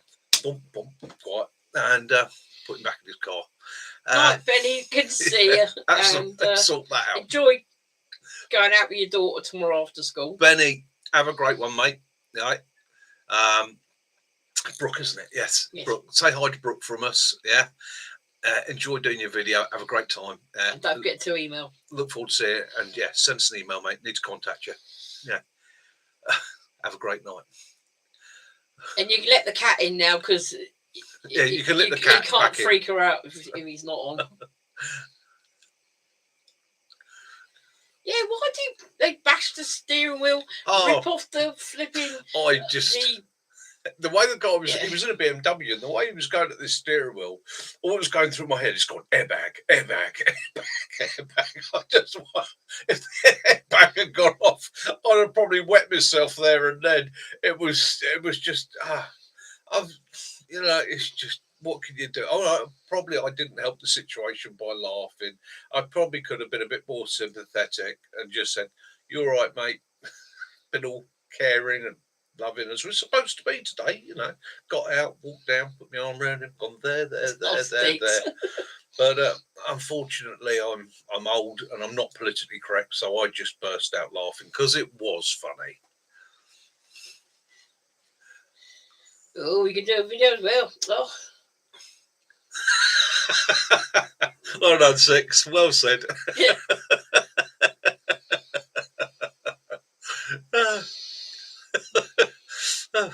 Well, I'm a very lucky man. And this is one thing I do know. I'm really, really lucky. This poor woman here, I met when I was 19. Your mum's definitely not a Karen. She's my oldest friend. I met this lady when I was 19, or this young lady when I was 19, and we've been together ever since. And yeah, we're not far off 60 now. We're 59 this year, aren't we? Yeah, 59 this year. Year and a half to go. And she stood by me through thick and thin. She's put up with me working away from home. She's put up with me going to work at silly hours, She's had me rebuilding, flipping fuel pumps and God knows what. Yeah, she used to rebuild all my carburetors for me because I just couldn't do the fiddly bits. But yeah, showed her what to do. That's it. And we've been a great team ever since, haven't we? Absolutely wonderful team. So I've got no complaints. I'm a very, very lucky man, and I am aware I'm a lucky man. Not everybody is been as lucky as me, but I appreciate it always, every day.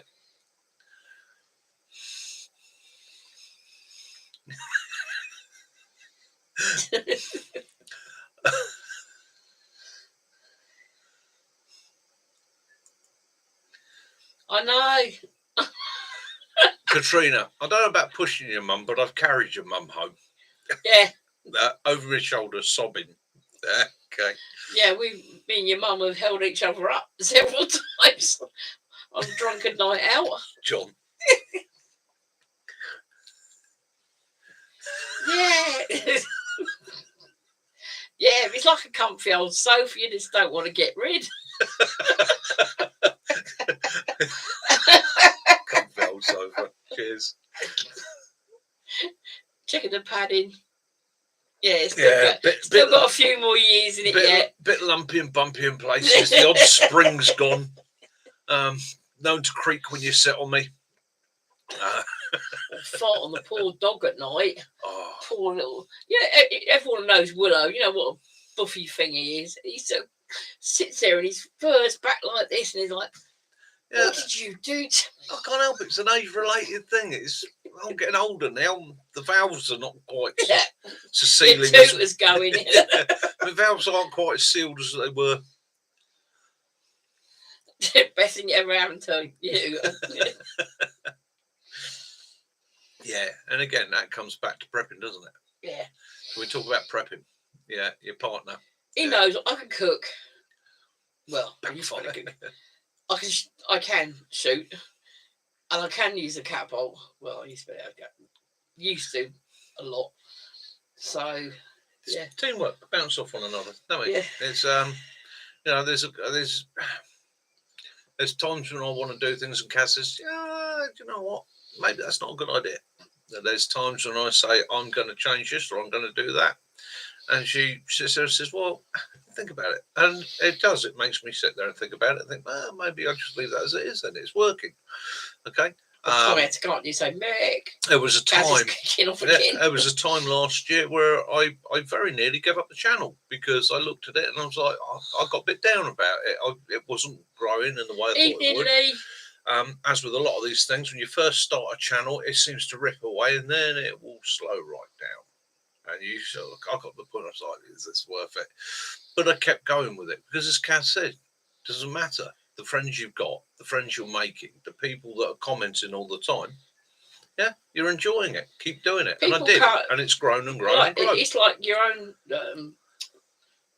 a normal group of friends and that. Yeah, it is. People come wafting in and they waft out again. Right. It doesn't. The nice thing is, and the way I look at it is quite simple this, right?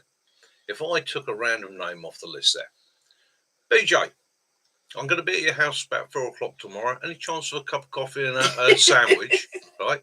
I know BJ would be like, excellent, Vic. Be lovely to see you. Right? Come around, have a cup of coffee, have a natter. Yeah. If you need to, crash on the sofa, head home tomorrow. Right? That's the way I look at it. I'm making friends. Same way any of you turn around, Mick, I'm going to be in Hampshire and I'm going to need a sofa to crash on. Come round, crash on the sofa. Not a problem, right? You're going to have to share it with the dog, but there we go. Come around, crash on the sofa. So, and he will get on you. And it's building friendships, right? We're all into survival. We're all into prepping. We're all into bushcraft. We're all into being outdoors. We share a love and an interest, okay? That's brought us all together. Okay? Those people, and there have been 1 or 2 people that have come on, joined the channel, and it's not been what they want. James, I think I'll have to do is probably not do back garden. I'll probably have to go down the woods or something to do it because the back garden isn't that long, and we got neighbours behind. Yeah, and I don't think we twat in a ball bearing or something straight through their kitchen window is going to go down well. 20 metres that way, you've got other houses. Yeah, it's we're sort of back to backs. So we've got little 10-metre gardens with an alleyway down the centre. Yeah, but, yeah. You have got those knockdown.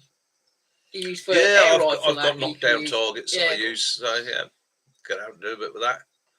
And again, it's half the fun of it. It's I mean, I've got asked the other week, would I do a shooting video, which I probably will do this summer. I will probably do a video where we will go out, probably when Percy Pickles comes back.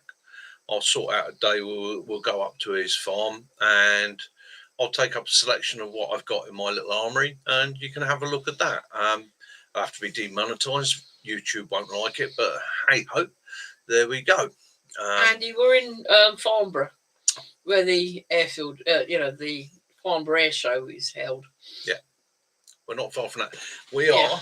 If you look at a map of the United Kingdom, again, we are.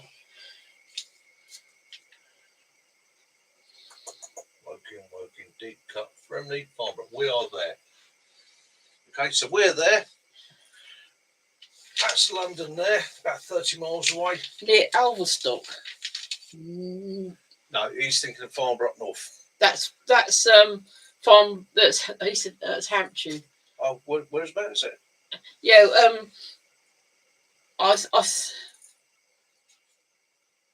No, not near Alverstock. I think that's the other Farnborough. Yeah, there's another farm. We're about 20 odd miles from Guildford. Yeah, so we are. Yeah, there. Southern England. That's brilliant, Lee. I need a...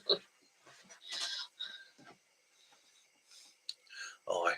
Oh, opposite the Isle of Wight. Alverstoke, yes, down on the you are. Yeah, because his mum lives on the Isle of Wight. Yeah. So how far away we're from Portsmouth? Yeah, we're 50 miles. Yeah. About 50 miles. About 50 miles from Portsmouth. Yeah, about 50 miles. It takes me, if I go down to Southampton to go across the Isle of Wight, it takes me about 50 minutes to get down there. Yeah, straight down the M3. We're literally on the M3.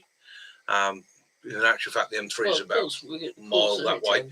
Portsmouth is A3 side, so yeah. English Riviera, yeah. Yeah. So yeah, we're not that far apart, mate. Not that far apart at all. Ian lives down that way as well. Yeah, Ian Hillier. Ian Hillier, he's down Pompey End. Yeah. He's 15 miles from Bath. Bath. Love the West Country. Love the West Country. You're a lucky man. Yeah. Bath. We were talking about it the other day when we said, if we got the chance to relocate, going as far west as Cornwall, which is my love, probably wouldn't work out for us because obviously we've got my boys and all the rest of it. But I don't mind being somewhere like Somerset, Gloucestershire. Yeah, Ian, you're Gosport, aren't you? That's yeah, it, right? Yeah. Sorry, mate. Ian's at the posh end. Yes. Okay, that's what we say about Ian. But yeah, I'd love to live somewhere, Somerset, Gloucestershire, Herefordshire, somewhere along that sort of border. I mean, I wouldn't be too far from his son to come up and visit, or for him to come down and visit us. But yeah, be a bit more rural would be beautiful. Goldilocks zone. We see, yeah, because we don't want to. Our oldest son, is about a mile from us, but our younger son lives in Prague. On this in South Sea. Yeah, you're in the Goldilocks zone. It's not Goldilocks you've got to watch for, it's them damn bears.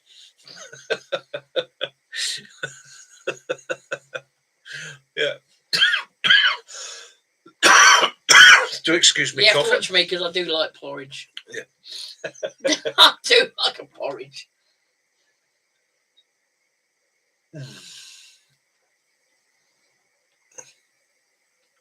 34 miles. Western Supermare. Yeah. Ah. Yeah, got you.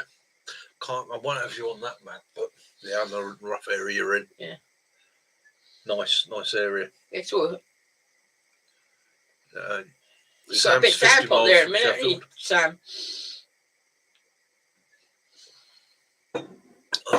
Oh, Sam's had some rough weather up there, him and Benny. Yeah, James, we got our little mascot is laying on my feet at the moment. We got a Shih Tzu puppy, and he's from Yorkshire. Yeah, I like Yorkshire. I do like Yorkshire. Beautiful countryside. Absolutely wonderful up there. Do love it.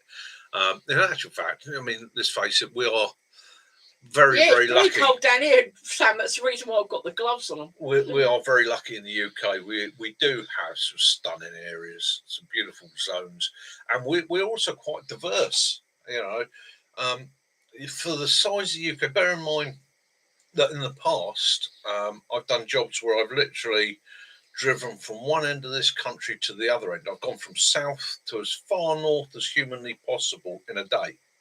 Okay. I've done jobs where I've gone up there and back overnight. But you can literally drive one end to the other end a day. And yet we've got such a diversity of environments. We've got such a diversity in weather conditions. It's absolutely fantastic. We love the southwest of Scotland. We've been to Dumfries and Galloway. We've been to Mull. We've been to Skye.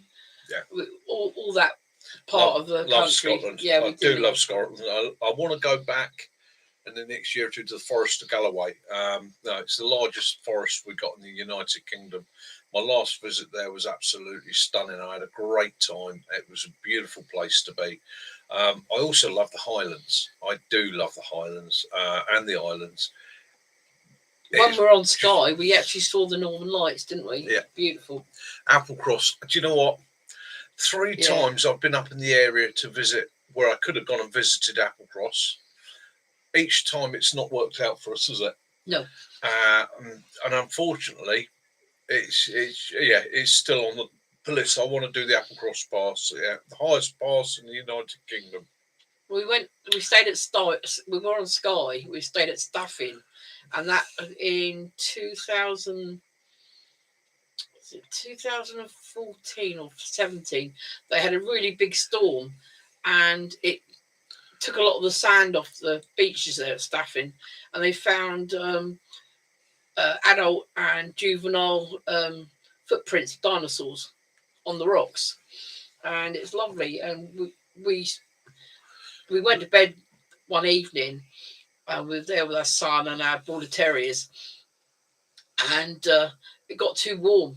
So when I opened the curtains, I went, Aurora Borealis! And I nearly shat myself. I didn't shot across the bed. What the hell are you screaming about, woman?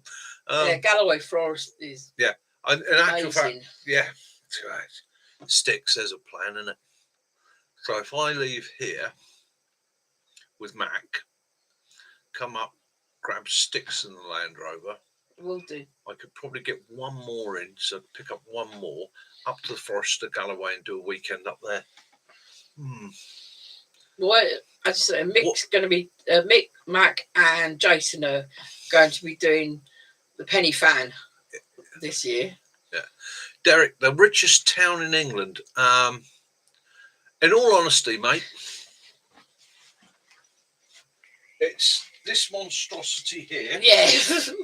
Which has a motorway running all the way around it. Encased M25. That everybody outside it wants to barb wire, stop people coming out. Everybody inside wants to barb wire and stop people coming in. Okay, that's London. That's it's a hole. Hate it. I'm not a town person. I can understand people love cities, love living in the cities. Because I've got now my mobility. I'd love to. It's not so good. I've got one of these larger off-roady scooters, mobility scooters, and we have a trailer now. We've got a Discovery 3. We take that so we can go. Have a good one, Sticks. Me, you, Benny, and Mac. alone and lost in the forest of Galloway. Yeah, not naked though, please. Oh yeah, it has to be. Yeah, that would be a good one. Because there's some amazing places up in Scotland. There's some amazing places in Wales. Every part of the country has got some area that's amazing, and it surprises the hell out of me that people want to go abroad. We've got so much here. Lee Michael, that's an interesting comment, and you're dead right there, mate. Right, the richest people work in the city of London. Yeah, but also as the poorest workers. Yeah. Yeah. This is one of the misconceptions that we often get, So I've always been a low end income earner. Okay. I've worked for the Ministry of Defence at the lower end, never made a fortune, always worked with the view that one day I'd have my pension and it would sort me out and I'd be able to retire at 60 and have a cushy retirement. But I mean, working my arse off for minimum up until that point. One of the issues that I do have is that a lot of people look at this end of this country and they see the wealth that's down here, and there is a lot of wealth down here. There's a lot of very wealthy people, but also that pushes everything up price-wise. Property prices, even down to things like supermarkets. Now, I get friends that come down from up north, and they're horrified at some of the prices we pay down here. But again, when we're chatting, and I find I'm earning at the moment the same sort of money they are. Actually trying to get by sometimes down here is, I think, a bit more of a challenge. And it's the same thing in the city of London. You get somebody trying to rent an apartment or a place in the centre of London that's, absolutely ridiculous when they're sitting there saying, I want £3,000 or £4,000 a week rent for a 2 or 3 bedroom studio flat. That's an absolute joke, isn't it? Absolute joke. Yeah, what we're hoping this year is that Mac and Mick will be going, and maybe me sometimes, we'll be going round different places of the UK and trying to meet up with other people and sort of have like a campsite chat and just a couple of days to enjoy this. Right, ladies and gentlemen, from my friend Derek.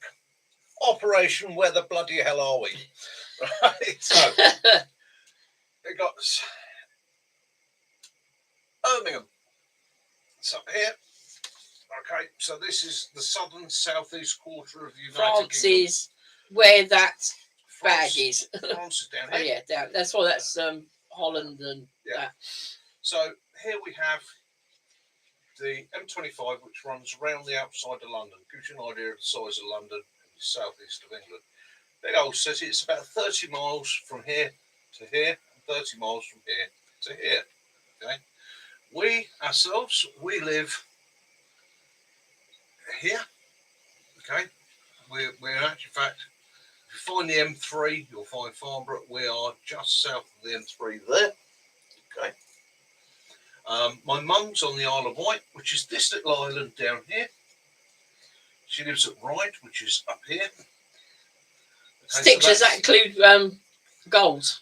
Yeah, that's where I head to quite regularly when I'm diving out to see my mum. Salisbury Plain, our nearest, what I would call wilderness area. Yeah, not far from Old Woking. Yeah. Yeah. Salisbury Plain, it's out here. Yeah, we've just been told we got a big military training area. So basically, when you look at southern England, you go Kent, East Sussex, West Sussex, Hampshire, it's the county we're in. Okay, more over here. Hampshire, Surrey's up here, and then you come down into Wiltshire, Somerset, Dorset, Devon, Cornwall. Yeah, the reason I have that map on the wall more than anything is it hides a mark on the wall. And B, occasionally when somebody says to me, oh, could you pop down so-and-so, it gives me a reasonable Sticks. Mac plan. Used to kayak. You always fancied giving it a go, didn't you? Yeah.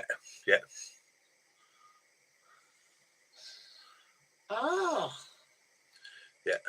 Yeah, no, Old Woking well. Just below me is Margaret City, yeah. Yeah, because we've got a new lot of there. Yes, yeah, we just made the local, or made the news. Made the news, because Farnborough's, they've got 100 brand new flats, and they're going to be filling it with, rather than renting them out to people that actually needed them, that have lived here their whole lives, worked here their whole lives, and paid into the local community. They're going to move 300 people out of a hotel, perfectly good hotel that they're in at the moment, and move them into the accommodation. We've already got a shortage of housing in the area. Let's just make it worse. Gloucester Road. Gloucester Road, Road. Old Woking. Yeah, I know Gloucester Road, Old Woking. Yeah, that. I used to drink in Old Woking. And you say about Paul Weller's mum. So, next time you're chatting to his mum, I used to drink in the Sovereigns in Woking when I was a nipper. And yeah, I've seen the band play live. Yeah, that was it was quite a weird thing actually, because at the time we had a big Northern Soul scooter mod revival thing going on in the UK, and there's me that wasn't really into so much heavy metal. I like my blues, my rock, I like my Northern Soul. But I used to ride a bike with a leather, with a cup, with a patch on, with a big set of handlebars. And I used to turn up at this pub quite regularly, parking amongst all these scooters and walk my way in to enjoy an evening's music. Might led to one or two punch-ups, but hey, there we go. Those things happen when you're young and daft. Yeah, had some good nights out there as well. But yeah, so it's all old skinheads. When I was about 16, 17, I used to hang around with the local teddy boys and girls. Trina's dad. Yeah, I'm getting the same thing here, mate, Jamie. Same thing here. Yeah. What can you do? What can you do? Yeah, I used to go to the Wooden Bridge with him and Chris Woods and that. Then I sort of did your own thing. Yes.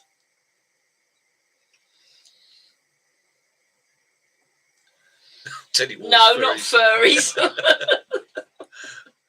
Just drapes and John. beetle creepers. Just YouTube UK Teddy Boys. Yeah. Yeah. Will do, bless you. Yeah. Will do, bless you. Yeah. He'd have been happy.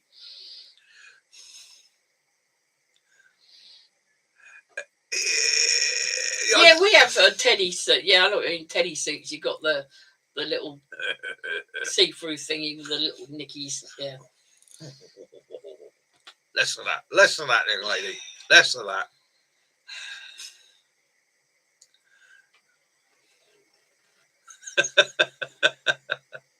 Yeah. Brighton, like we were down last time we were Brighton. We went and see. I don't know. People have heard of them. They're called The Who, and it's not it's spelled the HU, and they're actually a Mongolian heavy metal group. And we were lucky before they got really, really big with Wolf Totem and that. We got to see them twice in Brighton. Absolutely in brilliant a small band. venue there. Yeah, you ever want to watch some music, see something that will make you sit there and go, bloody hell, that's pretty, that hits you down here. Yeah. Yeah. Just go on YouTube and look up the song Wolf Totem. Okay. And it's by a band called The Who, which is spelled HU. They're Mongolian lads, okay, and it's Mongolian traditional instruments doing heavy metal. When I say we've seen them live twice, and in the video you will see awesome. A Mongolia. It's their capital city. It's one of their local Mongolian biker groups. Groups. Katrina, it's good to be emotional occasionally, right? If you need to go, go. No, we love you. Yeah, big hugs and kisses to you. Big hugs and kisses to Ayla. Your old man, not so much so. That would be a bit. Yeah, we're into Mongolian. Yeah, we also, it's like you said, Andy, about places around the world. We've also been to Norway. Andy, actually, amazing. go have a look after we've done this tonight. It's amazing, absolutely amazing, a fantastic band, really nice guys as well. Yeah. I mean, we went. I can't say too much about it. I was in a club at the time. We went down to see them, and you'll see from their music they're connected to a club themselves in Mongolia. Yeah, there's actually a member. So we went down wearing cuts and patches and all the rest of it. Went in, fucking awesome night, absolutely awesome night. Yeah, brilliant night. Yeah, and yeah, look forward. I'm going to see them again when they come back around. Yeah, it's Mongolian heavy metal using the tradition. Bear in mind, using an instrument that's got 2 strings, absolutely awesome. It stands for human beings. I've done it. I've tapped in. You've done it, have you? Yeah, The Who. Yeah, absolutely amazing. I can put a heart up. I don't know if everybody can see that. Sorry, excuse me. Nick's just putting hearts over. I just realised, I can do a little. Yeah. Is that a nice screaming thing? Yeah. I don't even know what that is. Don't even know what that does. Yeah, they've done a couple of covers of other bands' music. They like Stone Roses, but they also did a couple of Metallica covers. Very good. Their Kazakh people are wonderful people, very warm people. One Hung Lo, yeah. He was the ancient practitioner of Dung Fu, the art of shit kicking. Which also tripped up a lot. Yeah, known to trip up a lot. Yeah. Well, One Hung Lo. God, here we go. We're going into one of those evenings, aren't we? It's going. Yeah, nothing like the art of Dung Fu. Yeah. Used to use that one on the door occasionally. They go, I know karate. Mate, I know Dung Fu. And they go, what the fuck's Dung Fu? I go, it's the art of shit kicking. Which Kung Fu that? Everybody was Kung Fu fighting.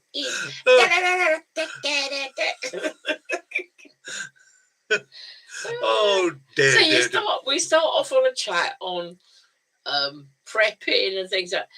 And as always, it's like a growing tree. It just branches out all over the place. Isn't he something wrong? Look, dear. I just pray to God we don't offend anybody here. But hey, some young ho. Yes, I'm sorry, Lee, that here we go. Nick's video the other day from the back of our car that Willow sort of stole it. Yeah, he did steal the show, little swine. Yeah. The Mongolians have a fantastic history. And their culture is still very, very much alive. Because the members of the band not only do, one of them has got a blue instrument with a horse head on it. The other one's got a green one. Yeah. He rides motorbikes, but he's also a top-notch rider. Yeah. A lot of them own horses, don't they? Yeah. Yeah, Gurkhas, good lads. Good lads. Yeah, it's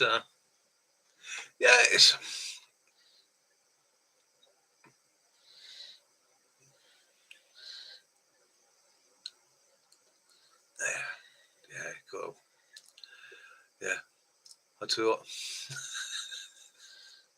At the end of the day, you think it's a horse culture that literally took over pretty much the civilized world of the time. Defeated countries and nations 10 times as powerful themselves, and all did it from the back of a horse. And the amazing thing is, and it's something I can't get. I've ridden horses quite a bit when I was younger, and to be able to fire a bow from a horse, but be able to time it so that the point of firing the bow is when all 4 feet left the ground, so the horse was stable. It's an amazing thing. I think they did a like a DNA thing. It was European, wasn't it? Yeah. And 1 in 12 people are descended from Genghis Khan. Yeah. He was busy, wasn't he? He was very busy. He He, was had, bloody he busy. did have 100 kids.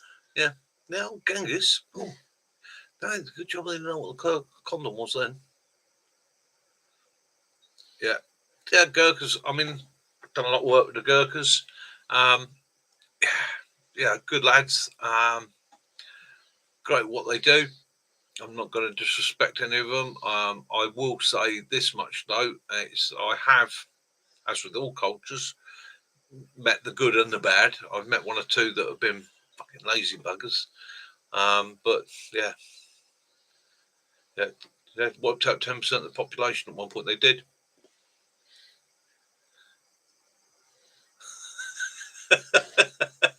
Yeah, no TV lives. You had to do something, didn't he? Yeah. Just think if you'd have had the BBC then, Yeah, it'd have all been different. Yeah. You know, the lucky had 2 or 3. Oh, wonderful. Anyhow, guys, that's 2 hours and 15 minutes. So we're going to call it quits in a bit. Another great, fantastic evening. Yeah, it's a stunning evening, a beautiful evening in the pub. It's been great to hear from you all. Hopefully, me and Mac, hopefully I can get us out Wednesday. Got a lot on at the moment, but life at the moment is as hectic as hell. There will be a video up this week. And the Tommy was online, as you know. That is Tommy, who sits in with us. He's a serving. Yeah. I've seen him twice, Martin. Flipping amazing. Absolutely amazing. Makes the whole building vibrate. So what we're going to do. So the way I'm, it's probably not going to work out exactly, but what I'm trying to do at the moment is like this week has been about prepping. Next week will be about another field. Oh, bloody adverts. Hang on, I'm just going to try. I've just seen something. Skip ads. Hang on. Right, that is the email address, hampshireoutdoors@mail.com. If we're thinking about joining, maybe doing a camp this year, and if you want to let us know whereabouts in the country you are, or if you're interested in, if we did a camp, if you can email us and let us know your contact detail, your email address, whatever, and so we can sort of get a lift up. We can map out whereabouts everyone is in the country. Obviously, our poor friends abroad, we know you're abroad, but then what we can do is sort something out. We can sort of sort out a camp. We're going to sort out a camp this year, so that those people that can and want to can get here and join us. To my friends overseas, bless you all. I hope you're having a wonderful time. I hope the weather's good for you. I hope you get a chance to get out and have your adventures and all the rest of it. I will check out the Mark Twain National Forest. Sounds brilliant, right. John. To those of you in the UK, hey brothers, we know what the weather's doing at the moment. We're supposed to have high pressure over us for the next week. Its temperature's going to drop. It's going to get cold. So, but it's going to be dry. You might need your thermals, because up north, they were saying that North England, they're on about -14. Yeah. And snow. Yeah, have your thermals, mate. Yeah. This week, hopefully, my projects this week is I am going to collapse the forge and the shed that the forge was in. Start selling some of that off, getting rid of some of that, and basically clearing out the garden so that we can, Can you grab the Willow so you can say goodbye? Willow, come in. You're sitting on my hot water ball. Come on, boy. Good boy, come on in. Yeah, come on. Oh, you're a bit stiff, because you've been out in the hot water bowl. Oh, up he comes. And here he is, the mascot. Yeah. Willow. Yeah. He's been laying on my feet on a hot water bottle. Oh, yeah, I love you too. Oh. Yeah. Going to the groomers this week, so. yeah, he's going to get groomed this week. He needs it, because he does need it. Have a great week, guys. Stay safe. Have your adventures. Have your adventures. Stay safe. I got you. Have fun. Look forward to speaking to you all next week. Give you an update. Video this week, me and Mac go get up the woods. I don't even know what we're going to do yet. Probably something quite simple. But yeah, we're going to push on. And any questions or anything you want to? If there's anything in particular you want to see done, you want to see practiced, or method or technique you want us to go through, hit me up with it. Let me know. Send me a message. You can either send it by an email or put it as a comment on any video, because it will always come up. Okay, so it'll come up in the comments. I check those on a daily basis. And I check the emails twice a day anyway. So, guys, get out there, support the other guys here that have got channels. You know, you've got guys like Stealth Car Camper. Pop over, have a look at him if you haven't subscribed already. Benny Bushcraft, Sticks Outdoors, Yorkshire Outdoors and Survival. Yeah, go along, show them some support and love. I appreciate that, because they're all good guys and they're all trying to do their thing, and it helps them to grow as well. And that making videos is a really difficult thing. It is really difficult. But again, these guys are doing a grand job and they're putting their own personalities into it. Peeps, my peeps, take it easy. Have fun. I'm going to get myself a bell friend here so I can ring time. Yes. Look after yourselves. Time, gentlemen, please. Yeah.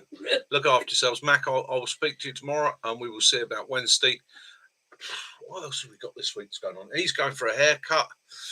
I've got doctors on Tuesday. I have my hair dyed because I'm getting a bit. Kaz is getting her hair dyed. She'll be bright red for next week. Back to red again, not a red. Red panda. Yeah. Time, gentlemen, please. He said, flip the lights on and off if you ain't got a bell. Oh, I remember doing that one. Yeah, we had to get stopped from doing that. Yeah, they don't like it. Health and safety and all that. Yeah. You don't blow a bulb, you know. Yarps. Is that taken from what's the movie? Yarp. Hot Fuzz. Hot Fuzz. Was that taken from that? Because I like that film. I got a relative that's a bit of a yarp. Yarp. Yeah.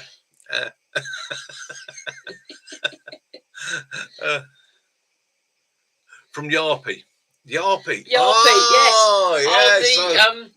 That's Finland. Finland. Yeah, makes sense. Oh, South African. South African. Okie doke yops.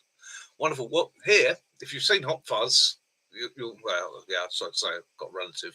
You can see the similarity in the face. Yeah. No disrespect. John, you know him and Matt are gonna be staying with you, so yeah. When's the lock-in? That was New Year's Eve, wasn't it? 4 hours. Yeah, 4 hours. Cool. Percy Pickles, I hope you're good. Yeah.